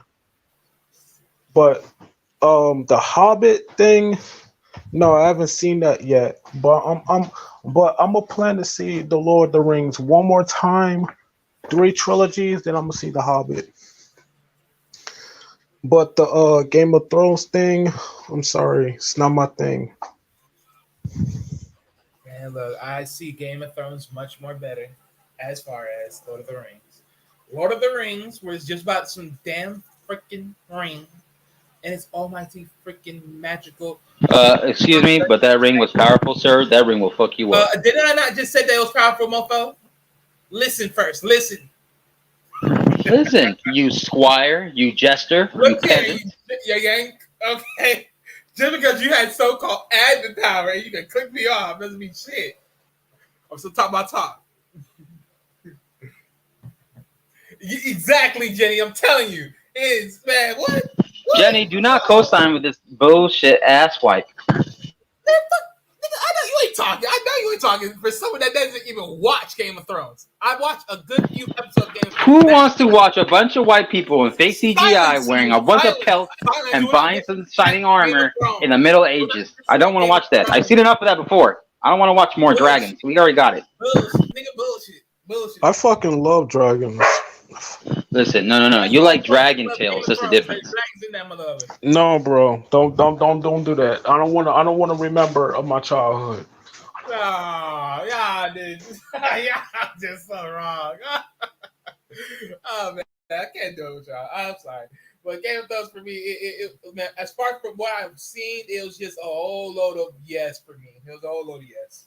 I just need to get through the rest of it and just watch the whole thing. It was a whole load of yes. For the bits of it that I saw here and there among seasons, oh man, it was just war. If you don't love warfare, if you love warfare, then you got to get into it. You just got to. I mean, you might not love the whole politics and everything else of that nature, but just the warfare and the fantasy of it all, perfect. It was perfect seeing. Yeah, I don't do politics and shit. It's not my thing. But politics is in life. That's the whole point. You have to I know. Yeah, politics in real life, fuck that. Okay? You can't say fuck that because it's gonna fuck you. Okay. Why do I have to talk about politics? What's the No, what the fuck? no one said you had to talk about it. I'm saying it's in there. No, we didn't say we had to talk about it. Oh, in the show? In Game of Yes, Thrones? like Okay. old country politics of the country. I'm not saying that you have to talk about it. No, slow that down. Oh, yeah, like politics in Game of Thrones and the politics in Star Wars. Yeah, Yeah, there's always politics. Yeah, man, look, there's always going to be politics everywhere, even though it's different politics, but it's politics. yeah, and don't forget about politics in WWE. What did he say? What'd you say? He said the politics of WWE. Aw, get the fuck out. No chance if that's what you got. Hey, Wally, no chance in hell because you got no chance. No, it's for real. They be doing backstage politics where they talk about this and that. Like, I'm not kidding around. Oh no, we know about the backstage politics, but we just talk what in scenes as far as the wrestling politics do you see that you notice or that you think that's there?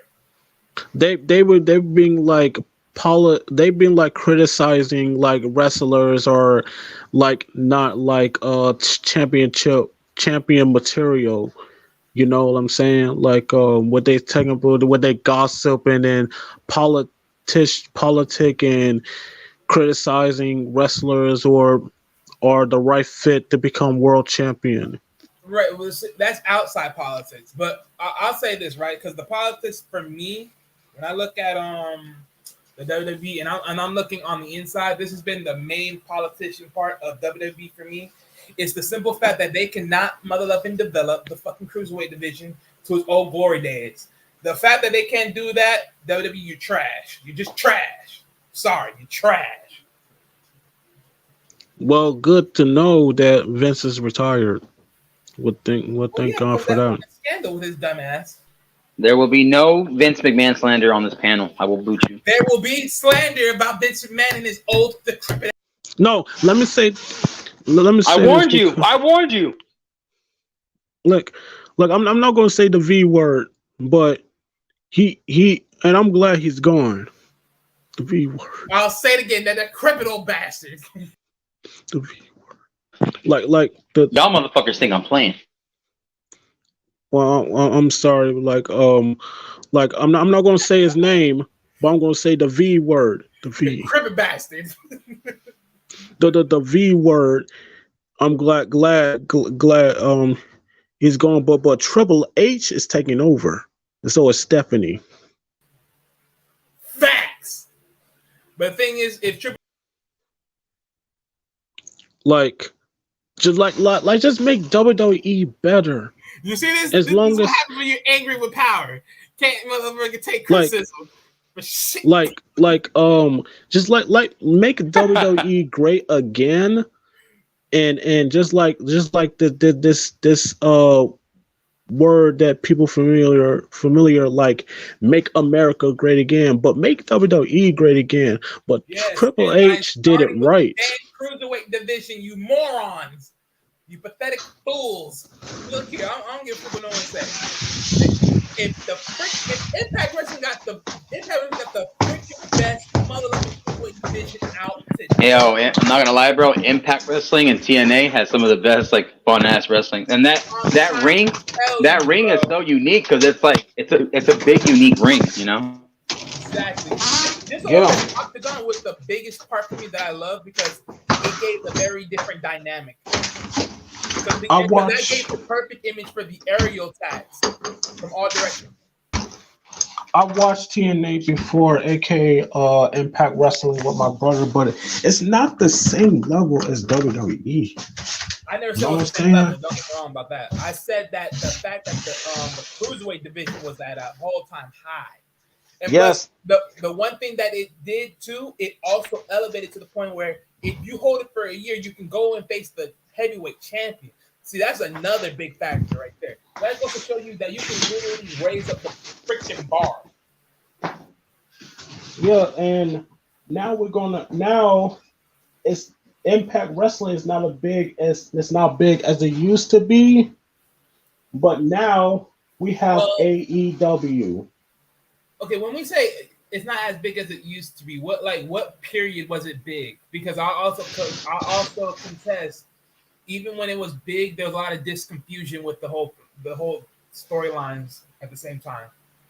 I mean, listen, like WWE is larger than life. It's not just like a wrestling company, it's an entertainment company. Well, that It's and world the fact that it has a multi-high rate history. I mean, yeah, we talking about like WCW, WWF. Just going back to the old days to the evolution of it all. So yeah, it came to that point. But exactly right, hmm but it's like what I'm saying is like if like Impact Wrestling trying really hard trying to be like WWE, but it failed. But now you have AEW is doing the same thing like WWE. I watched AEW one time. I wasn't feeling it at all because so I can't turn my back on WWE. Now you have another wrestling company, AEW. You're trying to be like WWE, trying to make this whole fucking competition. right. Like, So do you want to let me do add this this real all quick. over again? Right. So let me add this real quick. Right. So here's my thing. Right.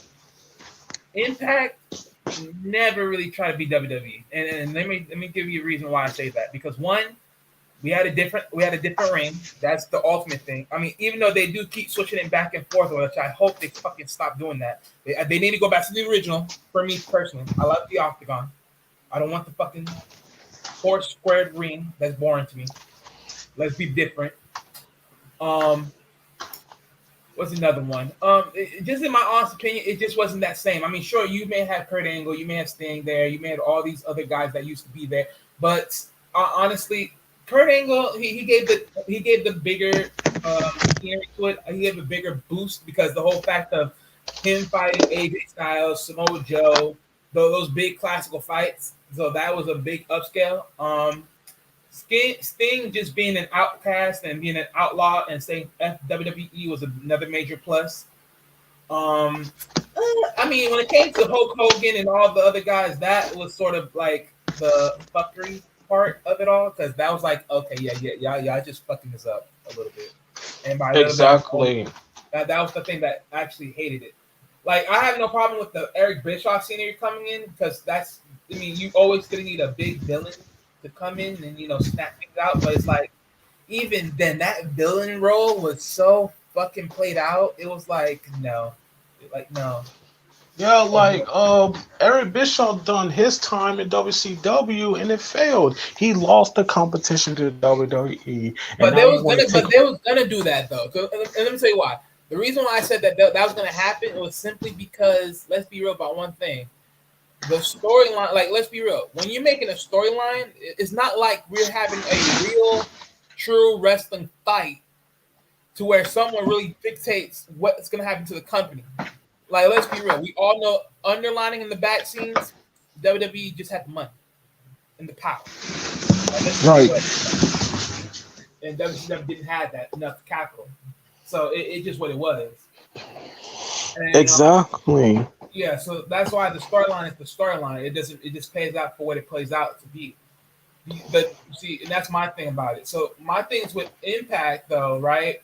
Impact / TNA, its history value for me is very great, and the simple fact that it sort of bring like I guess now they recreated the NWA. The only thing is for me is I just wish they actually owned NWA, or neither if they do, I don't know. I can't really say. I don't really know. I'm not too into the business side of it all, but if they own that, that would make more sense because technically the NWA World Heavyweight title was technically originally in TNA. So that's one thing.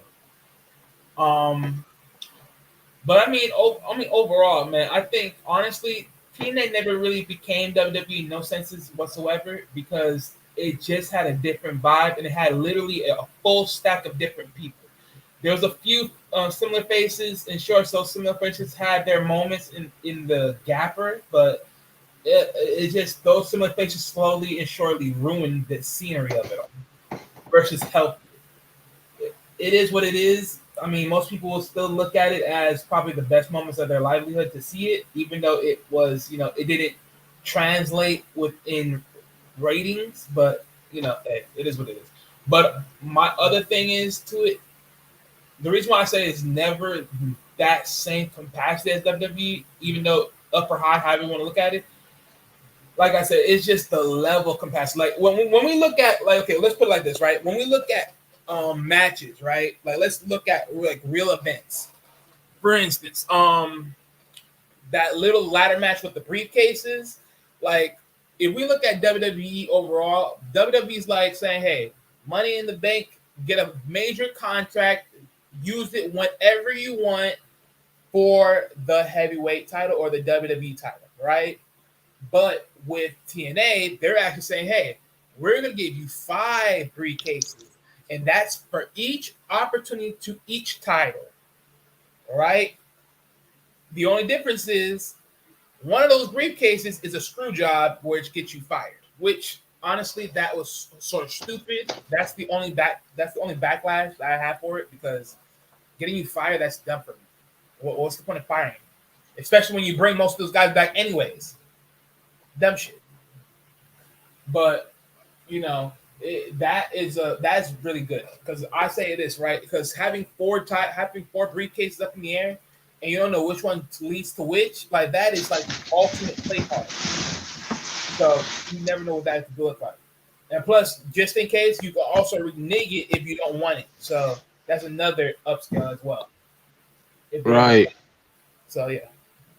Yeah, and here's the thing about wrestling competitions. Like Tony Khan, in the other hand, he is trying really hard to call out WWE.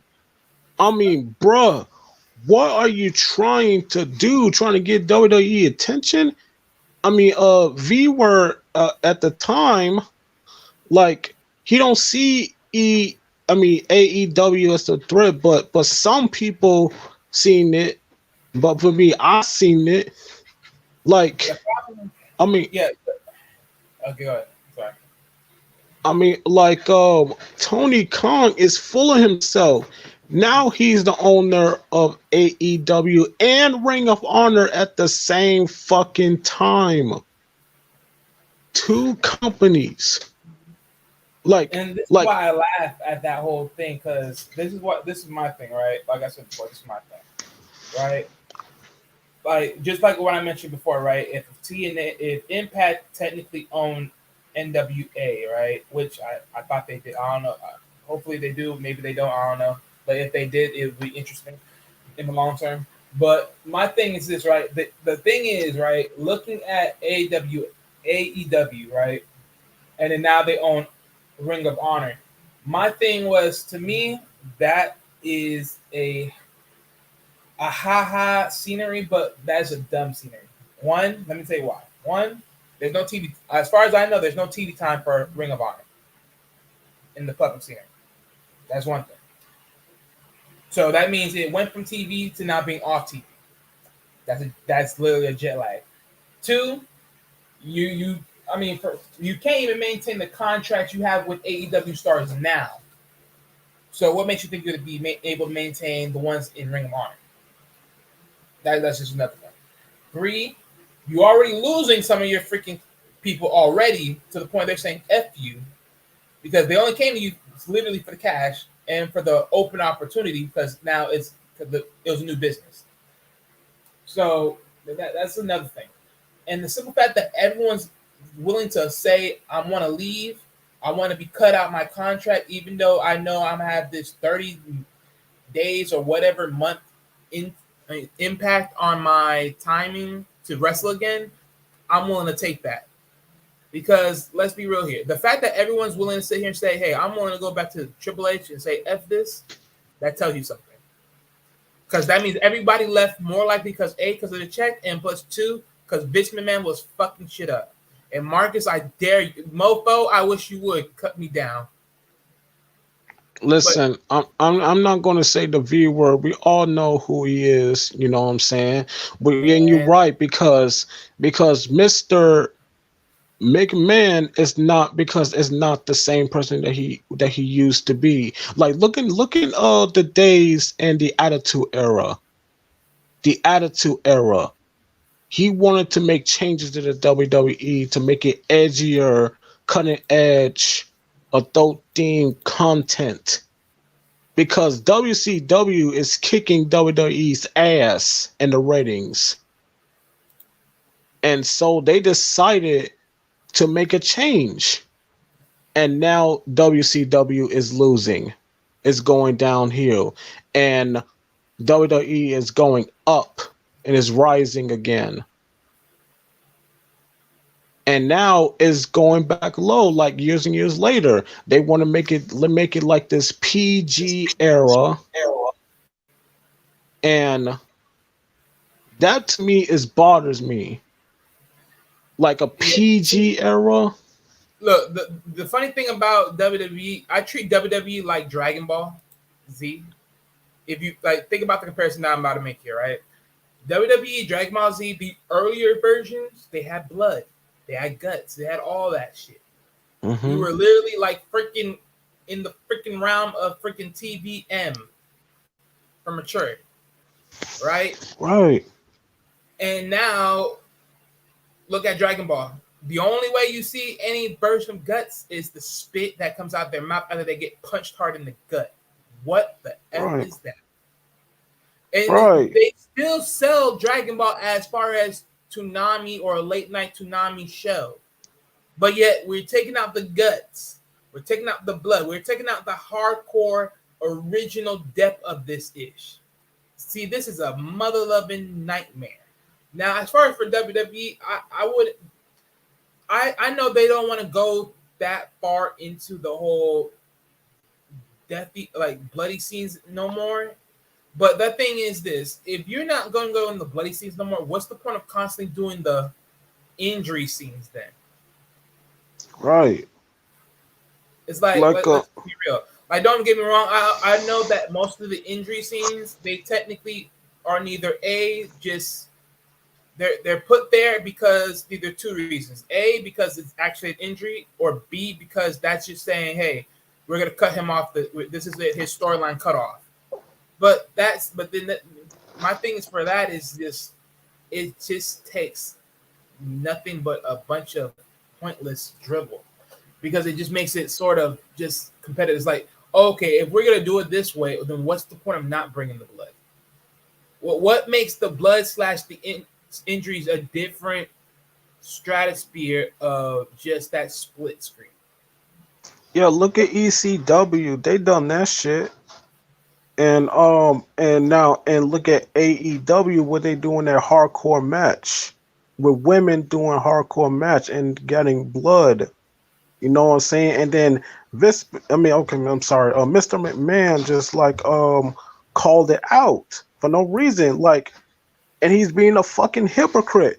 Who's the one that brought blood and guts in the WWE? Him. Attitude Era. He mixed it, all of it, with edgier content and bringing the ECW vibe, everything. Right. Come on now. Why are you being such a fucking hypocrite that you're the one that made edgier content too? Right. So real quick, Canadian born TED Talk, salute to you, my brother. But just to add on to that part, it's just, this is my thing to it, right? Because you can sit here and say PG era, but let's really define what is the PG era. Because if we're talking about PG, why the hell are we showing kids that are literally in the crowds injuries every single time? That's PG worthy? Really? I mean, really? That's PG worthy? I'm just saying, it's just a load of bullshit. It is bullshit. And they announced on Twitter they're gonna bring back PG-14. PG-14. Yeah, that's the one with amongst the violence, though, right? Or right. Yeah, but my thing is, even if they bring that back, though, they're not bringing it to a level of where the blood is. Because I remember seeing something what Triple H said. He said that there's no, it doesn't have a place no more in wrestling in today's world. And personally, I think he's right because let's just be real here. One, you can't really stop guys from not coming back. I mean, sure, there could be a time rate where you want to be like, okay, we gotta have to stop this and pin it in the butt and be like, you just gotta walk away from the wrestling world or whatnot, or go somewhere where people accept you, yada yada. But at this point in level, it's just like more of a sanity for me. It's like even with AEW, right? My things with AEW doing the whole blood scene is like, I look at it as, is it really necessary? That's my first thing. Is it really necessary? I always look at the blood factor as, is it really necessary? I'm talking about, do we have a rivalry that's so strong that the blood part is so necessary? And if not, why do it? And if so, then I get it because it makes perfect sense. But if it's not, then it's like, who cares? Like, even right now, like, I want to use a perfect example of what I'm talking about here because I want to make sure this is legitimate. But, like, for instance, like, the whole Triple H and Batista thing, right? Like, I know Batista got his issues with WWE. He probably said he'd never come back ever again, and ever wrestle there ever again, one or the other, right? And even in that last moment of wrestling, Triple H is like, if you were to look at that scenery very closely to a point, you have to ask yourself, is it worth it? He quit twice. As far as if you were to add the blood, would it be worth it?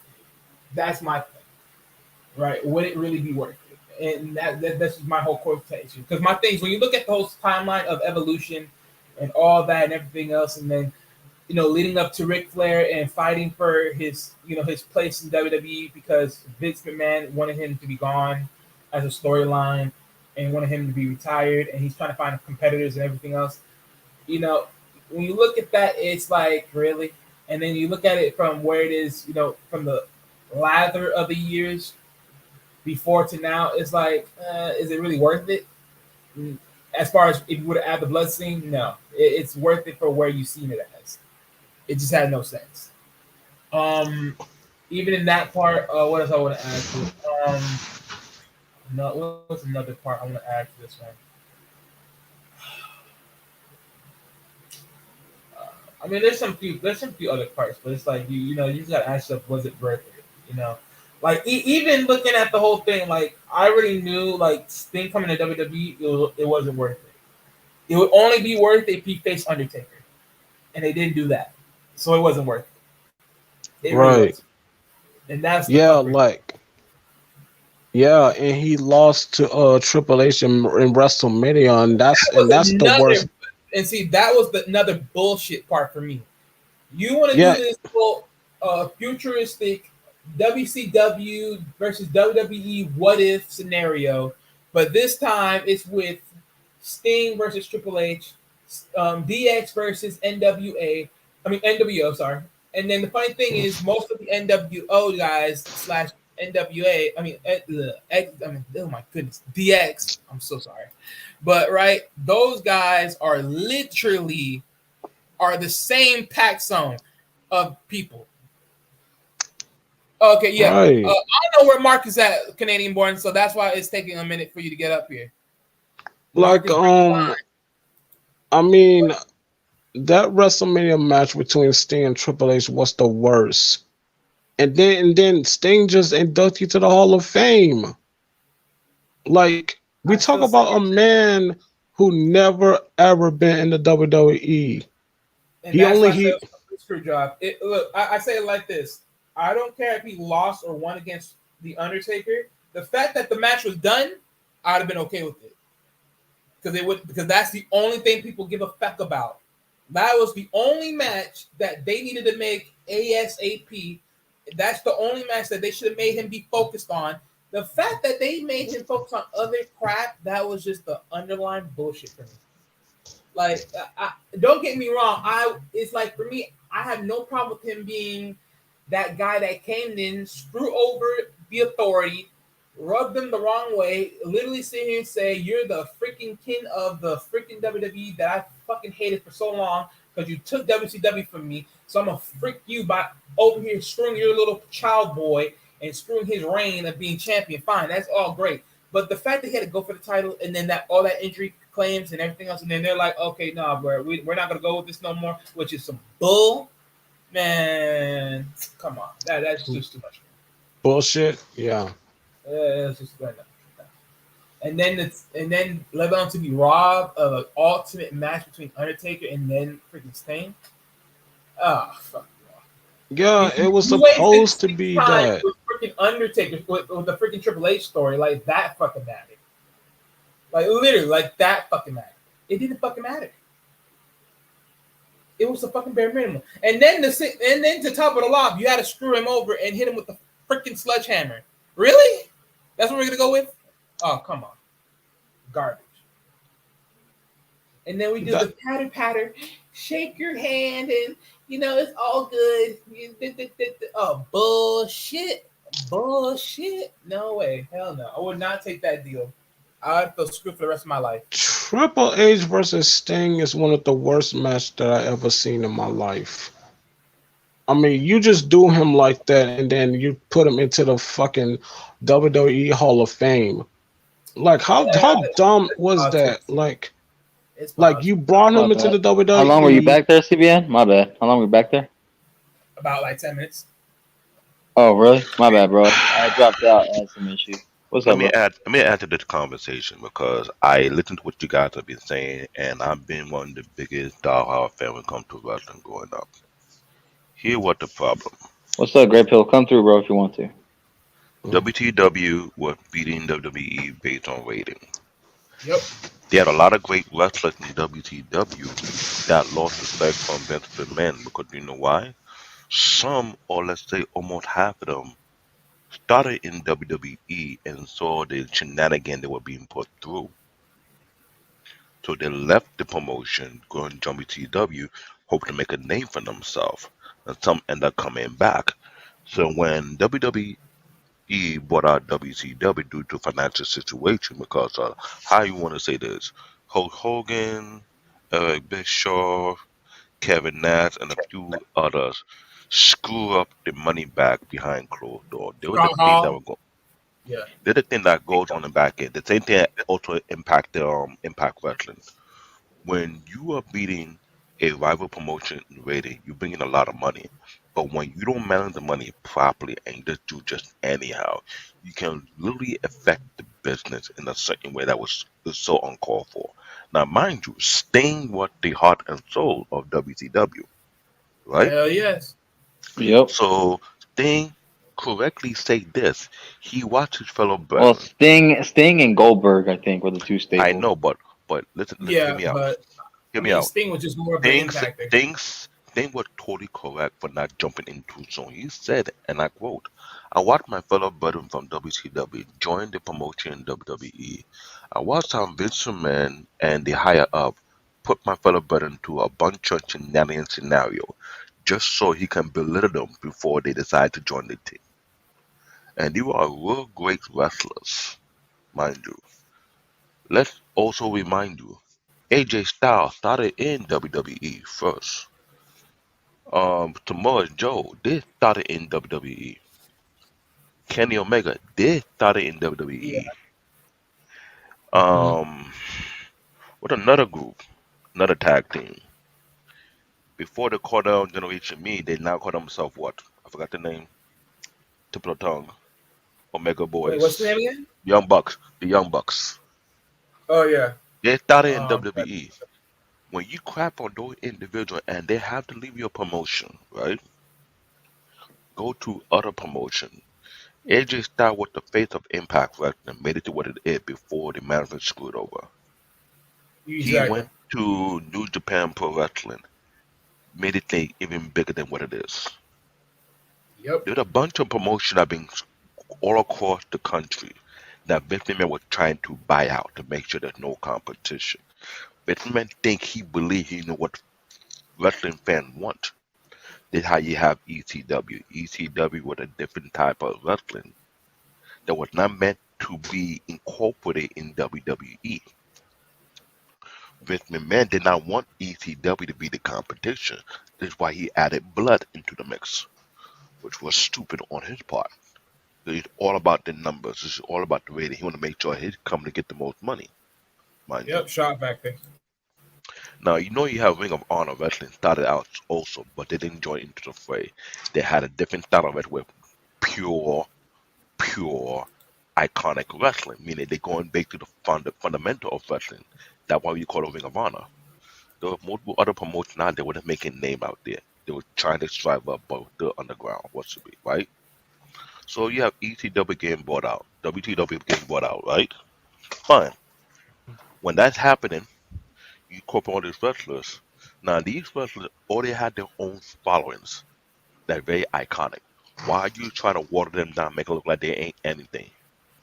The idea that WWE is the main franchise out there, the main promotion that create wrestlers, that is not true.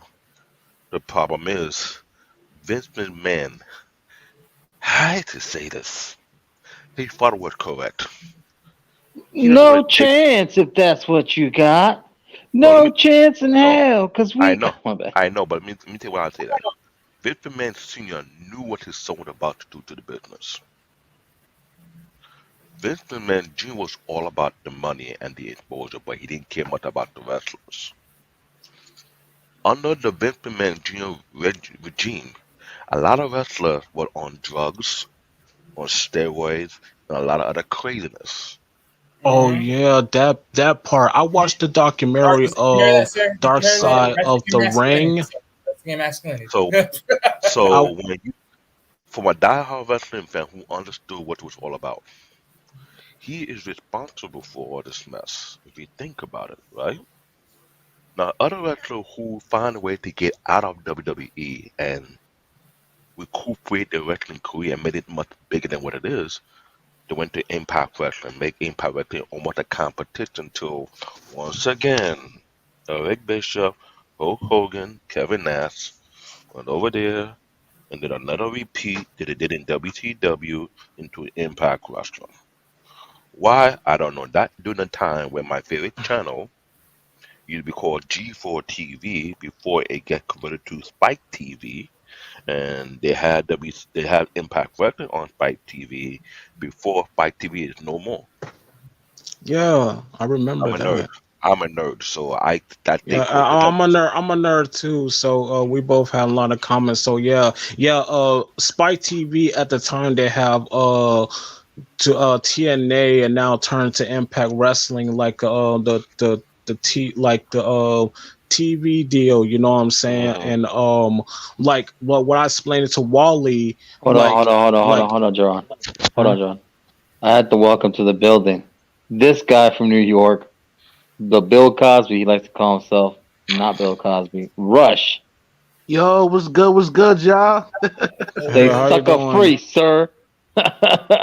Yo, So salute, salute.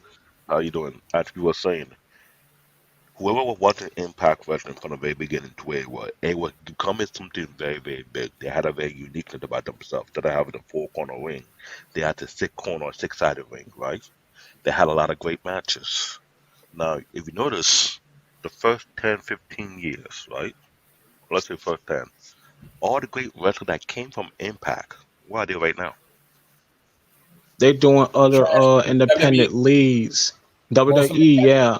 WWE. And I mean, and literally, other when you rest look at them, when you look at very carefully, when you look at most of these guys, neither for most of them that left, they neither went to Ring of Honor, which is now incorporated under AEW, or they went to a few of them went to other places. Some of them they went to WWE, which ultimately are mid-carders.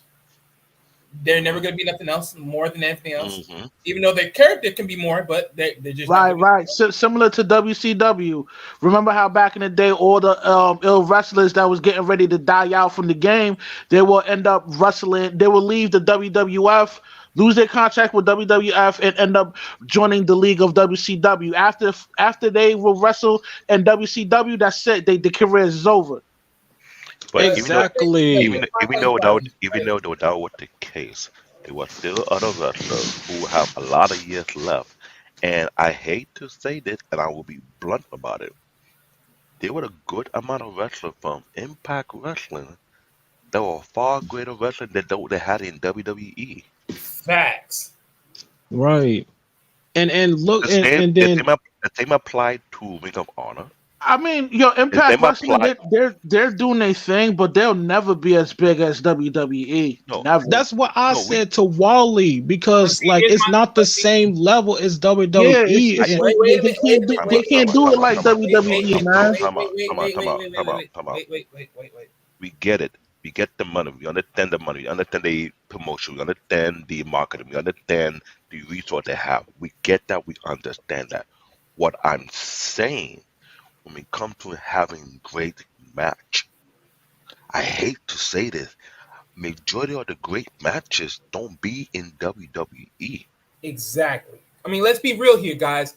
When you look, I'm let's talking be honest about wrestling fanatic who understand the art of wrestling, what it really does, how you have I mean, exciting yo, all-star listen. matches. Let me interject real quick. Yo, Okay. when we watching the WWE, we're not watching for like perfect forms or the greatest wrestler. We know all the shit is fake, but we watch it because it was a part of our childhood. So And like, yeah, I mean, you're on a psychological level. We're always going to be open to watching WWE. Now with Impact, yeah, they might be, I with it, and they may do it a little bit better. But as far as their characters of wrestlers over there, they'll never have the same impact as of the wrestlers that Vince McMahon has. You know what I mean? Like I it's will, it's not the same. I Okay, will wait, pause. humbly, no, hold on. I will humbly push back on that. Let me explain why I say that. When it comes to character creation, WWE had a track record of making crappy ass name or character to certain wrestlers that Nah, does not. you No, but they no. got No. hold Let on, me. hold on, hold on. No, Yo, I. I gotta interject. I Okay. gotta interject, brother. Well, Vince, Yo, I gotta be interject because this is. yo, listen, man. Nah, we can't say WWE did not have the greatest characters of all times. No, Superfly Snooker, Shawn Michaels, we, Owen we get Hart. that. You know what I'm We get saying? that. Like all these Wait a minute. Wait a minute, even Rush. Go back to Goldust the made a go mark. back to the first name. Go back to the first name you said. Owen Hart, No, you said a name before that to start No, off the sentence. Shawn Michaels, No, you No, said the other Jimmy. name. Superfly Snooker. Yes. Yeah, I thought you said Snicker. Like, what the fuck? You hungry or some Nah, shit? nah. No. no, Snicker. he meant You're Jimmy not when you don't eat Superfly a Snicker. Snooker. All right, cuz. Let me get it. He Let me get it. meant Yo, they got Jimmy the I know, Undertaker. Jaron. Superfly It's a joke, Snooker. Jaron. It's a joke, I know, Jaron. I know. No. Let The me get it. Bash, the I Bush get that. No, brothers. I get that, and I understand it. But you also know before WWE, there was WWF, right? Before what WWF, right? Vince McMahon Sr. have respect for another promotion would have considered the NWA wrestling that had recorded the original 10 pound of gold, which is the most iconic championship belt. And I hate to say it, based on history, that belt had more respect than that of the WWE. If you notice that, right? Now, Right. only a very few people can say in today's history and say they claim they held that belt and they were given the highest respect.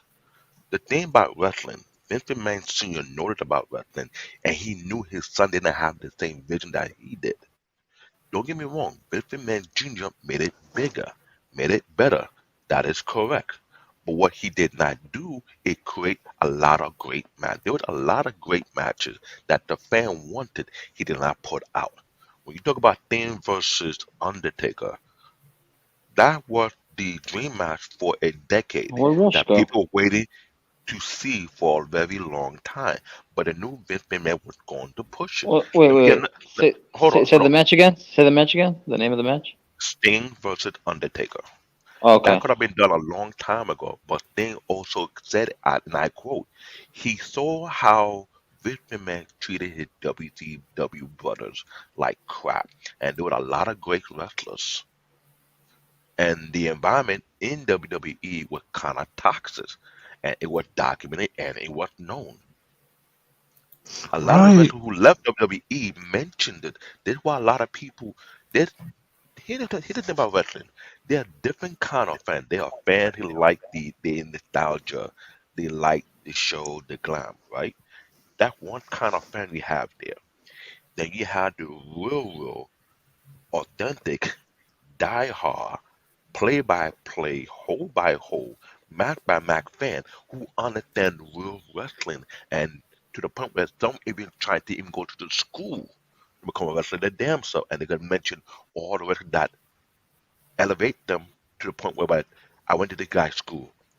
The guy was my mentor. The guy was my dream wrestler to compete. They was my hero, Marcus, I'm about to switch and to they my can phone. break down match. The problem with WWE, it's been known. You create a character for a particular person. That character could be iconic and be worth it. If Vince McMahon don't like it, he rip it off. He did a lot of wrestlers dirty that they had to leave the promotion and make a name for themselves and got even better. AJ Styles was well renowned, well known globally beyond WWE. When he first came in, who the hell make you think that the Miz is bigger than AJ Styles?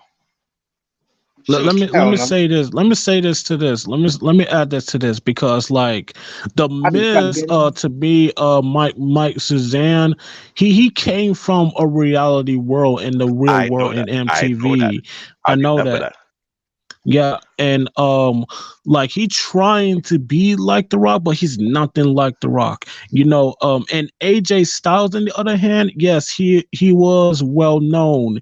He is already well known because like before that, like when he was in WCW as a tag team, it did not work out.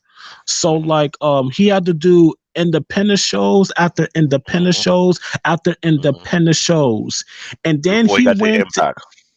yeah, he went to Impact. He went to New Japan Pro Wrestling. It took because people wanted him in the WWE. Like The he funny went to thing is though, WWE. Like hold on, he went to WWE one time as a jobber to wrestle, and then he never been saw again. So he went to independent scenes. At the independent scenes, then he went to Impact Wrestling, New Japan Pro Wrestling, and then what happened? He debuted in the WWE at the Royal Rumble. People were hyped over that. You're talking And about but AJ now, now Styles, wait a minute, right? wait a minute. and the Yeah. thing, Yeah, yeah. So let me get in here. the Let me get in. pop that AJ Styles got from debuting in WWE showed how much big of a name he really is compared to those they created in WWE. You get what I'm Right. saying? Now here's the part that I want to interject on real quick, Go ahead. right? Because amongst AJ, right? Because if we all know AJ's backstory, he was literally under like one of those small mid-towner like WWE event wrestling shows, right? But when you look at the old version of AJ, he was literally like some crapshoot wild card, nutcase type of dude, right? Because they gave him some Mhm. crazy ass hair color and stuff like that. Mhm. So he wasn't even marketable.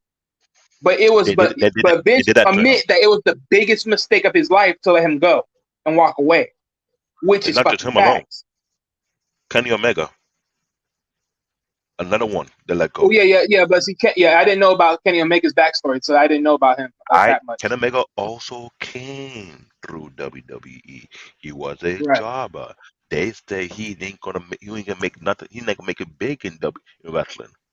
Now, right, fast right, Yeah. yeah. forward to now. But right, I bet you Vince McMahon have been kicking himself to the point whereby all the wrestling critics gave Kenny Omega match so many 5 out of 5-star match beyond all the WWE wrestlers they had, and he tore the house down. Yeah, right. and the reason that is that situation because like Vince McMahon always like criticizing small guys, but he also like big guys, and that really bothers me. You like look at Bryan And Danielson, that's aka why the Daniel fucking Bryan. cruiserweight division died. Hold on, Wally. Like, look at Bryan Danielson, aka Daniel Bryan, what he was in the will he appear in WWE like 3 times and never be seen again. And then when ECW now had buyed by WWE, and now it went off the air, NXT came along. NXT was like a game competition, which I hate that fucking idea. And then Daniel Bryan came along, and then he is the rookie, and then he is being and now the Miz is teaching him how to like just being the pro for Daniel Bryan, and then which is the worst idea. I hate that idea of the game competition. I hate that idea because it's kind of like Tough Enough 2.0. You want to talk about Yeah, but the thing NXT? is with Tough Enough was I'm actually push back on that. With Tough Enough though, that was straight up rookies. That was straight up rookies. Let's be real about that. Daniel Bryanson, for me, he wasn't a rookie. Yeah, so that's why I'm saying that's a big difference. But the thing is, for Daniel, no, the thing about Daniel Bryanson, I have so much respect for. I get pissed when Miz think he is better than Daniel Bryanson. Miz cannot even survive outside WWE. Let's just be real here. Let's just be real here. There's a lot of wrestlers in WWE that I know for a fact, if they would have stepped away and go to any other promotion, they may not survive that long. They wouldn't have a name. No, like we literally, like think about it. We literally saw Braun Strowman. He left, didn't have a name to his mother. He did not have a name. He did not have a name. Then I know there was someone, I forgot who it was, but there was someone that didn't even want him back in WWE. EC3? No. That was someone else, not EC3. It was actually a former WWE wrestler, or neither someone amongst the staff that used to be amongst the staff. They didn't want him back in there, but he's back in there. Oh, who that can be? I forgot the name, but I'm gonna have to look it up. I think I have the article that spoke on it, but I'm gonna have to relook it up. But here's the thing: since Bryan Danielson went back, left WWE and went to AEW, do you see the amount of respect he get already? He is he considered one of the greatest wrestler. He one of the greatest wrestler. The Miz had to scream to the top of his lung to prove that he the 2-time grand. Okay, you're a 2-time Grand Slam only in WWE. Dan Bryan can go around multiple promotions and collect far more belts you can ever imagine. AJ Styles did that. Kenny Omega did that. The Dudley Brothers, yo. You know the Dudley Brothers collected 6 different promotion tag team champion are the most decorated ever, that the Hardy Boy had to do the same exact thing to compete with the Dudley Boy? Yep. Yeah. And FTR doing the same exact thing too? Which wrestler in WWE can do the same thing? Let's be real here. Bro. I mean, as far as in the tag team world? Either tag team or single. Which one can do that? The Brothers of Destruction. Okay, we're talking Undertaker and Kane. So, Undertaker but that's Undertaker and Kane. That's an exception. But beside them, who else can do it? DX. Nope. No, because that's stable. That's stable family. That don't count. DX. Yeah. DX cannot do it. Do you know why I say that? DX was used to try to compete with WTW to hinder the rating and find a way to sabotage them. Now DX at the stable ain't like the Bullet Club. Exactly, that's what I'm saying. Because it's not expandable. Simply will. It's not like that. So that is full of crap. Yeah, and what are you talking about? DX was a staple for a tag team. It was iconic as shit. No. It had a stable, but my thing is, it's not promotable as far as expandable. Okay, so you're saying basically like Batista and Rey Mysterio when they were together. No. Wait, guys. Let me speak to you. So let me put it like this, Marcus. So think of it like this, right? So let's say DX, Triple H, and Shawn Michaels, right, was there, right? But notice when Road Dogg and what's his face, Mr. Ass, right? Or Billy Gunn. Billy Gunn. yeah, Billy Gunn, right? When they left, notice what their name was. Their name was Voodoo Mafia or something. Voodoo The Mafia. New Age Outlaw. The New Age Right. Outlaw. It didn't. I know Katie was like, oh God. But yeah, but look, they didn't bother expanding that name. I mean, even though one, they didn't have the freaking credibility for it, because they don't own it. But even then, they can't even expand on it. My point exactly.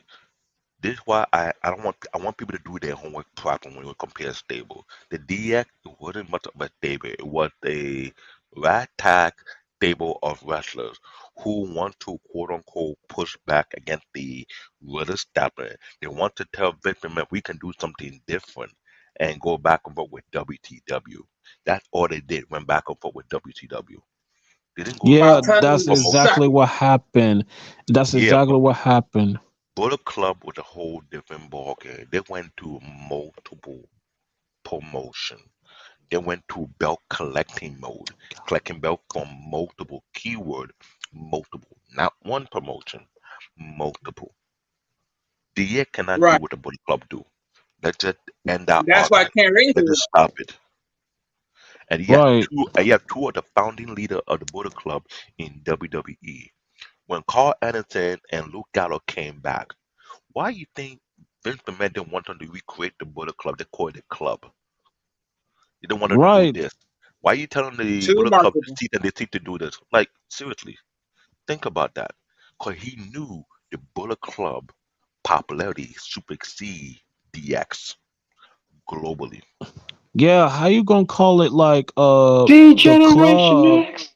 How you gonna call it the club instead of Bullet Club? Like you have Don't you Carl Anderson don't and you Luke hate Gallo. and bash on my DX? You understand? Look, the only Like reason they call it the club because they don't have no real name to call it. Think about it. This is the part of the marketing of WWE that really is trash these days. If you And call it the before, club without a specific name, that is trash. and remember, before they created AEW, when they did it all out, they outsell WWE when it comes to ticket quicker than anybody else. You know how many wrestlers from multiple promoters want to join in All Out? Yo, mm, y'all can never underestimate the team up of Finley and Hornswoggle. That was the ultimate team up. No, never, Yo, y'all remember that? never. I remember oh that, my but God. Oh that was God. just Yo, comedy. That was hey, just remember comedy. when they had the mini battle royal? It's all the short ass, Oh Lord. the midget and the little short midget. But Oh think my about it. God! Don't remind me. But think about it. The fact that the Dudley brothers were well renowned globally, 6 promotion tag team belt. Brock Lesnar is known globally also. He also wrestled in New Japan. Yep. Yeah, Brock yeah, Lesnar? yeah. He wrestled. He Yeah. wrestled in Japan. I'm He was telling a you. he. I'm He telling not, you. but he did the stunt performance wrestling, but he also actually wrestled nationally. He also did UFC nationally. He also did martial arts nationally. He also competed in other platforms too nationally. So the reason why Brock Lesnar is more marketable to a lot of wrestlers, but even Roman Reigns said yes, Brock Lesnar is the alpha male. Right. But here what pissed me off. When they Hold put the on, combine when they Canadian put the Born. Let me okay. introduce this Lemonhead. Well, don't start. He's Don't known start. as the Darth Vader of the other panels. He's a veteran. When he comes up, you got to watch out. Hide your kids, hide your wives, hide your pension. Hey, ladies and gentlemen, you can catch him on Wednesdays Unapologetic with Mandrill and Shushu.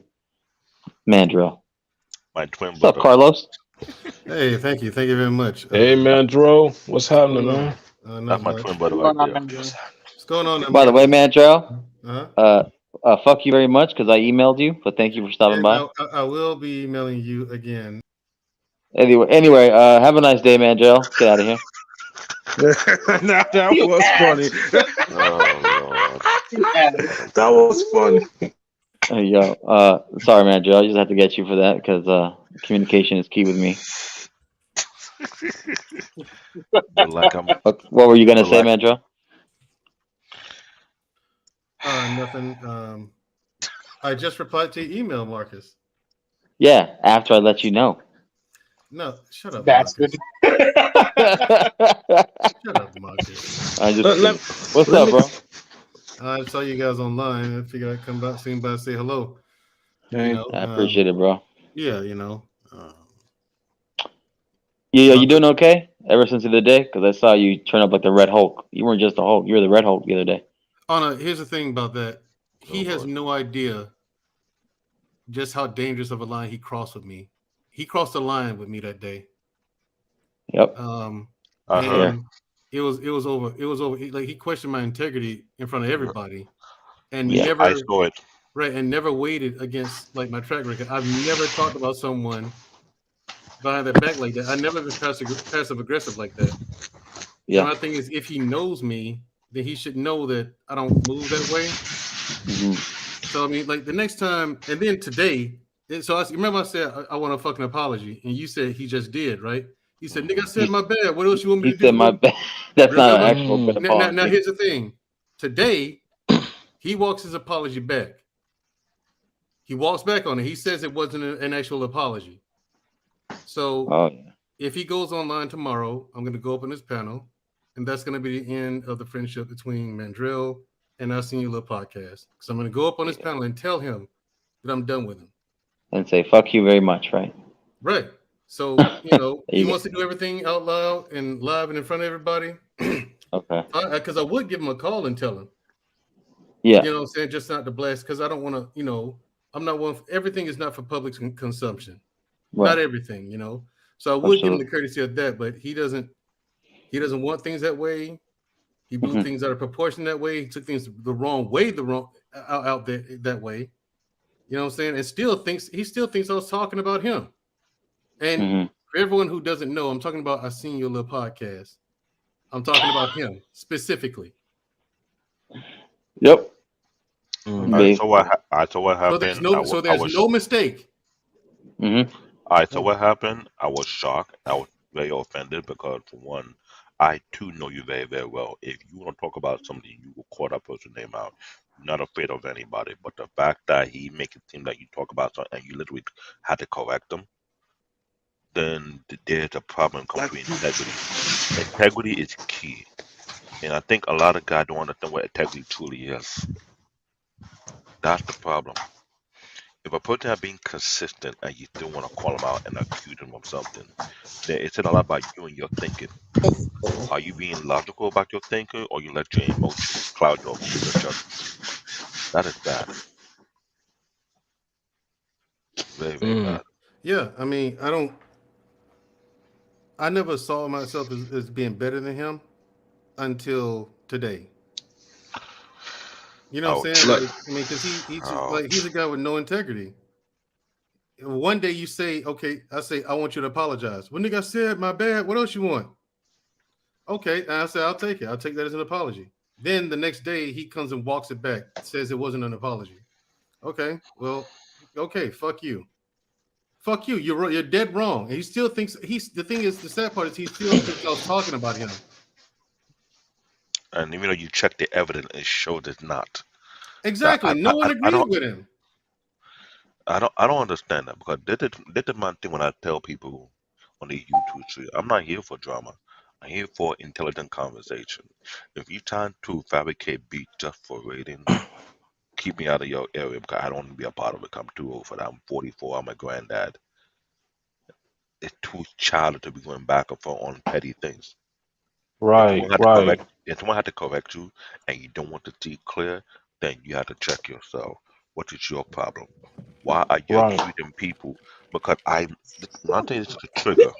I lost an aunt growing up who was consistent, and I watched my mother and my father accuse her of trying to poison me. And it was one of my favorite aunts at a young age. I have not seen this woman to this very day, and because of that, I hated my parents for that. We would not have been consistent, have been constant, and have been true to my parents. But them being backstabbed was not.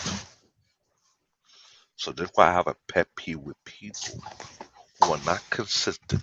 When you flip-flopping, you lose with me. And the thing is, David and Marcus, you still there, Marcus?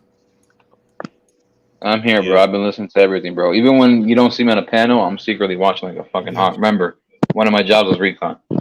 Yeah, now Marcus, I'm telling you this. You know how had he been standing in front of me that day, he wouldn't be here anymore. Well, I don't think you would have got that far, but you would have at least decked him pretty hard, knocked him out. No, I would have cut his fucking tongue out. I honestly wanted. Here's the thing. I honestly wanted to do that. I predicted that. I predicted that. I wanted to cut his fucking tongue out and feed it to my motherfucking cat. I predicted that. He Marcus, no, it would have gone that way. See, I never see. He questioned my integrity. He went after my character and my honor, and I never thought that something like that would trigger me like that until that day. Like, I mean, so I'm kind of grateful because now I know that that's a trigger for me. And it's one thing if it was a joke. Like if he's joking, I'm mature enough to recognize a joke, and if it's funny, I'm gonna laugh too. You know what I'm saying? I'll laugh too. If it's a joke, it's a joke. It's all said in jest, and we're having a good time. But no, he was serious, and he honestly thought that I would talk about him behind his back like that, which I would not do, without not make sure he knows I'm talking about him. And yes, for clarification again, I am talking about Beans, aka I Seen Your Little Podcast. I am talking about him, yes. So there's no confusion. Yeah. Marcus, remember that I said that it's one thing to see Mandrell look on his eye when he had that look, and I said, "Oh, bro, you don't gotta tell me twice. My father had that look. I had that look. Many of the men that I served with had certain looks. We have a certain thing, so I know. But the thing is, because Mandrell has way more to lose than Beans, aka the Little Podcast. That's why I say I push back and say I don't think he would have done all that kind of stuff. I just think that maybe Mandrell would have knocked his ass out, did some BJJ, tapped him out. He'd have been well fucked up at the least. Because dude, I mean, like I had like you have the urge to piss. You got to piss real bad. You've been drinking a lot of water. That kind of urge, but to cut his tongue out, I really wanted to. I was thinking something. I was thinking Mandrell would throw him into Africa and let's fight those zombies. Yeah, go ahead and fuck with them. Fuck with them Africans, man. Go have that. Yeah, I'm on right here. We got a Nigerian sledgehammer over here. Yeah, exactly. Go in there and fuck with them Africans, man. I ain't coming to help you. But my thing is this: as far as any kind of advice or any kind of friendship whatsoever, that's dead. Like it could have been repaired before today. But and here's the thing, you know that he's the kind of character. He's one of these guys on YouTube that can't separate what he has been through, and unfortunately, he thinks the world is out to get him. But he forgets the choices that he made to make sure he is where he's at in his life. Exactly, like he's so stupid. He forgot to mute his mic when either his mom or his girlfriend told him that they can't afford to pay his car note for him this month. So he needs to either sell the car or pay the car note. And it's all caught. Hold up. And it's all caught on audio, dude. All caught on audio. And it's like, yo, and people and see Peace Love, a chick he went in on Robbie's panel a few days ago. She aired that shit out. I know, I saw that. Oh, it's like, bro, you got the nerve to act entitled? Like people owe you something. But you're not taking care of business. You're not doing shit to help your situation.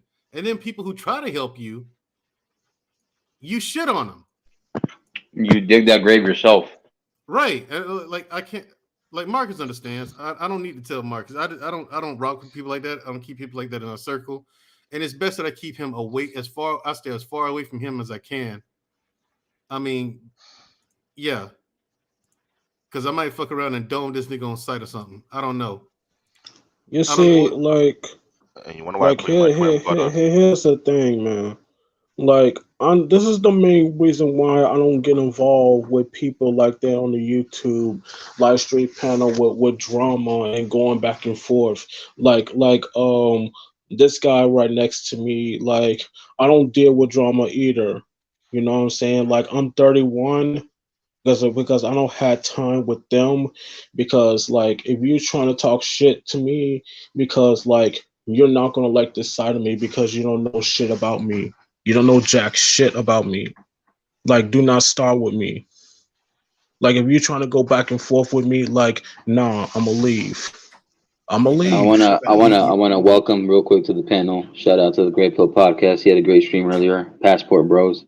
Appreciate you showing us, bro, with your grace. Salute to the Passport Bros. Fucking trolls, man. Fucking trolls, bro. Clearly, my work here is done. Yeah. Real quick though, I'm gonna end the live. I do appreciate everybody. I do want to make sure I get some final thoughts. I know Great Pill, but we're gonna talk in the back end, right? You want to talk in the back end? Sure. Yeah, whatever you want, bro. Hey, Jenny, check your DMs, please. Cool. I sent you a follow. I sent you a DM. I feel like all the wrench holders in these large spaces is just like somehow it's like, I would say ghosting. I would say invisible. You're right. I get what you're saying. Yeah, I hit up Jen on the DM. I hit up oh my god, Gail at night, because I want to actually have a conversation about the popular wrench holders, so we can have that conversation about what's expected for wrench holding experiences. So I'm like, why nobody responding to me? Misandry. Yeah. Now I'm kind of like in the street like an ex-girlfriend. Like, I see you. Well, you gonna hit me up? We're gonna talk. So yeah. That's a good topic. I'm curious about that. I think that would be dope if you had all the the famous blue wrenchers. We all know them in these spaces, the famous ones that get everywhere. I hit up all the top ones. Luke Hazley, Gail, and I'm trying to get Miss Creative. I think everybody. Yeah. Well, I know Miss Chip. She's not gonna come. Shout out to Snuggles. Yeah, she's not. Man, if Snuggles. Man, I ain't trying to curse, bro. Come on, man. I'm gonna get happy. Then you know what. But you'd be the first one to get Snuggles on a panel. You'd be the first. Yeah. I've never seen Snuggles on a panel. You get Snuggles on a panel, I swear. Real quick though, I do want to make sure I get everybody's final thoughts real quick. So, Jerron, you want to go first, bro? Bro, like but other sense, like I'm glad I'm a part of this, with you guys, and all of this, like, and the rest of the people who trying to start shit, like, in other YouTube panels, like, no, because I'm only doing it responsibly, not to get caught up in the middle. But I have my homies right here that I can fuck with, and other even type of people that I fuck with, including Jay. And yeah, and I know I'm a geek, so it doesn't matter. And him too, right next to me. Don't pay attention to that guy over there. He steals chairs for a living.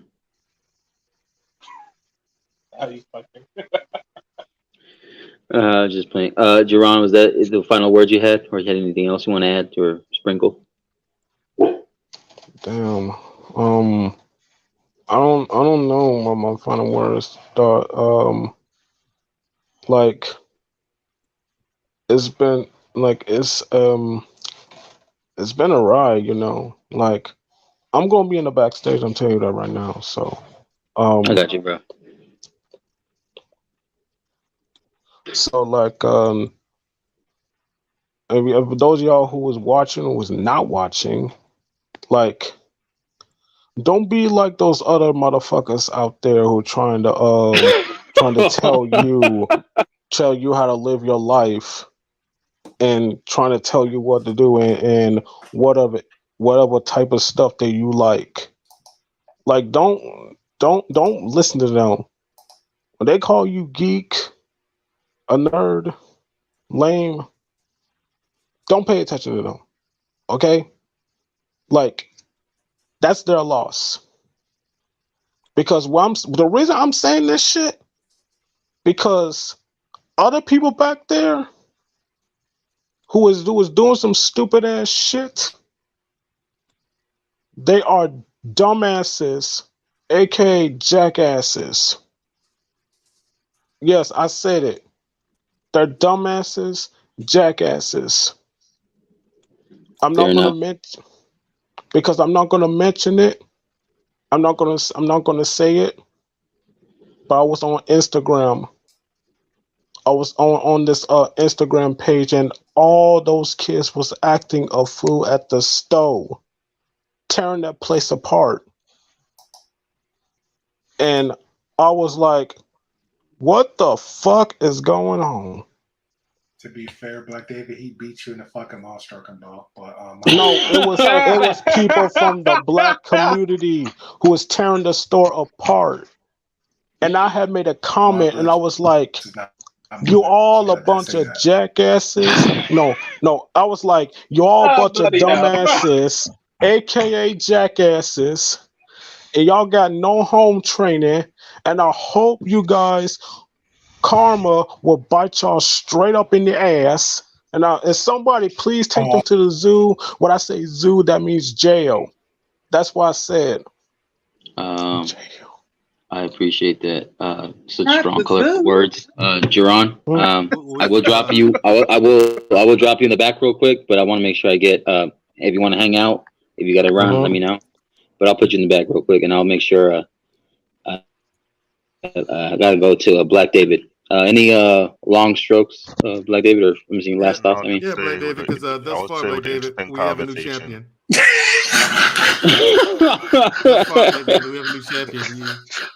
You gotta come from Thank behind. God I am now, on man. stroke. I'm not. Yeah, Black David, don't you dare try to outcompete the other guy. You better not, motherfucker. That's what I got. You gotta come from behind, Black David. I'm not trying to come behind. I'm just gonna say that we had a great conversation about wrestling. Then you get to something very, very serious. I enjoy having the type of conversation with the kind of guy with an intellectual, something worth getting into. Other than that, no drama, no pee. Black man, protect yourself at all times. That's about it. Facts. the cycle is broken. Thank you, sir.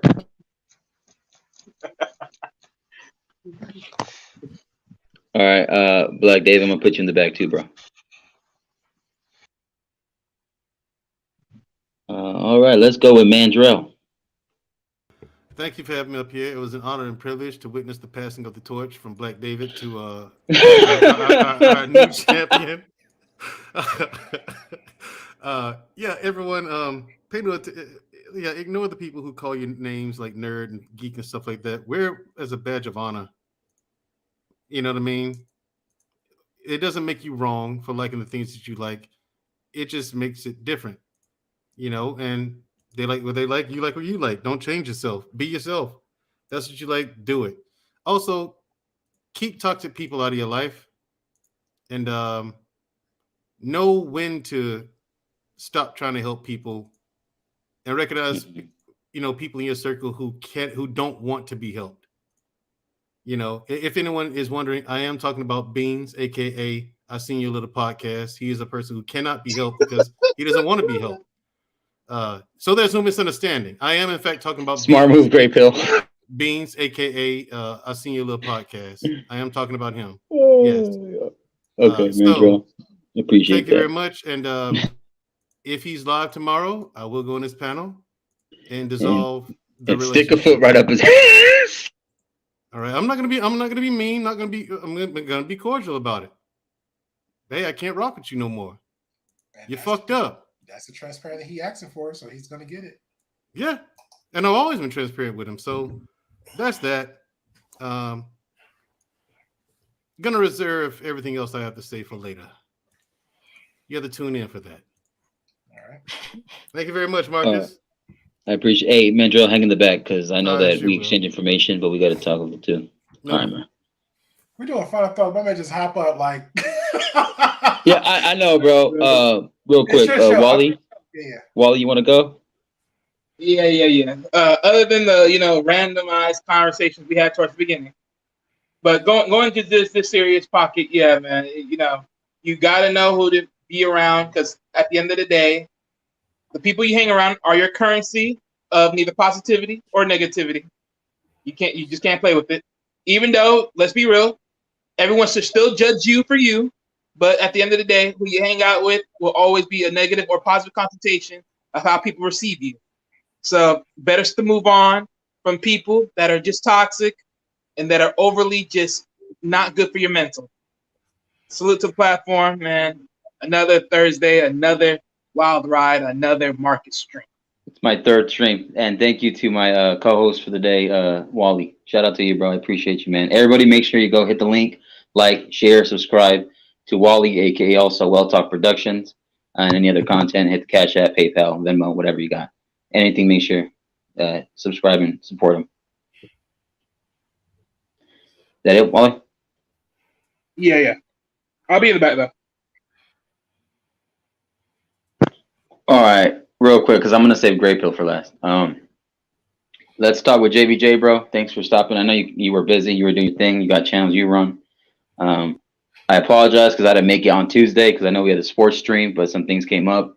And I do apologize for that. But I will make it up to you, and I will make sure I hit you up, and we make sure we reschedule that sports stream that we had. Oh yeah, man! Look, every Tuesday, man. Every Tuesday. Yeah. You have any thoughts, bro, or any any questions, comments, critiques, opinions you had? I don't even know what to I just literally got over here. I just ended the live stream. Yo, bro, are you kidding me? I was like, I'm hopping in. I see everybody just leaving. I called it.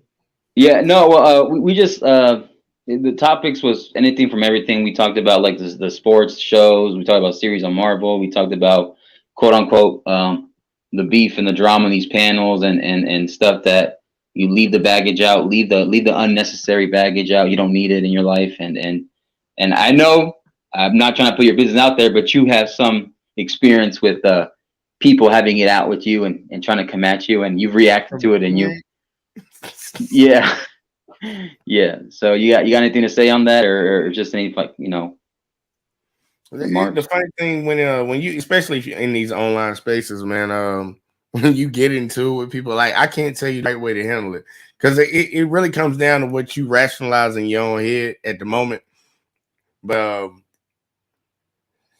if you got a certain image you're trying to uphold, you got to try to carry yourself a certain way. And there's a lot of bullshit out here. People crazy, but I don't know what other greater words to give you because like it's really a hit or miss, man. You gotta dust yourself off and try again. You might get it right the first time, might not.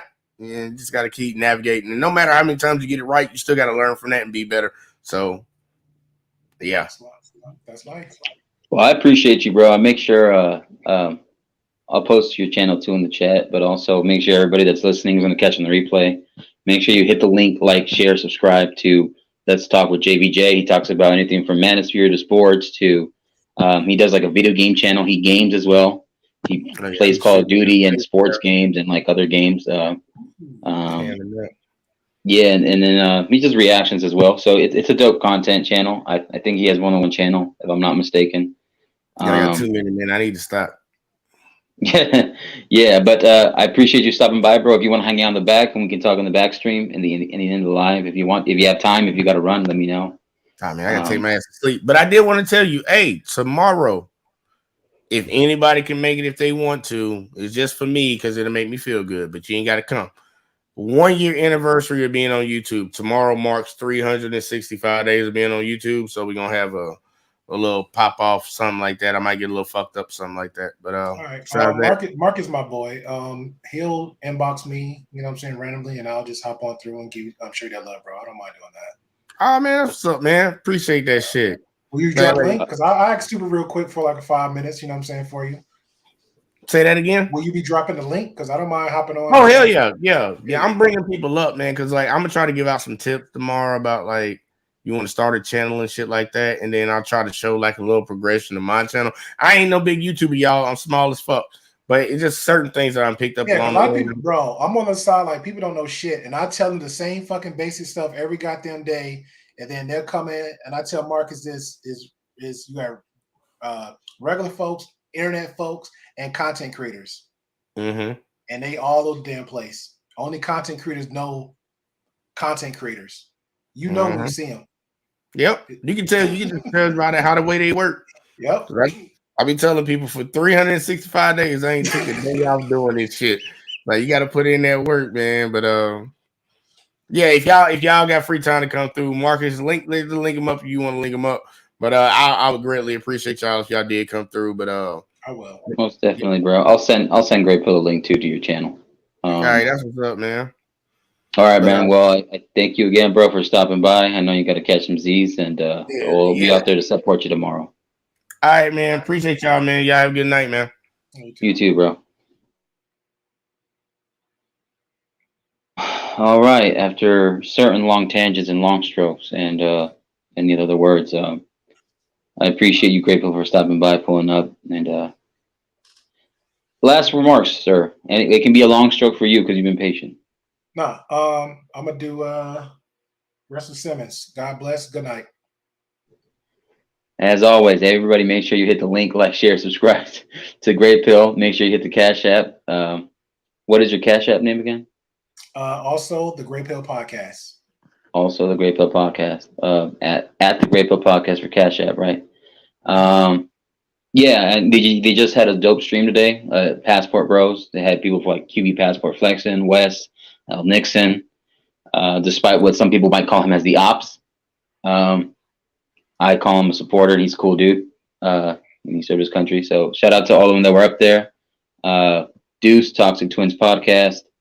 And I believe E the Man Williams was up there as well. And that's all I can remember for now. Unless it was Kings and Dreams.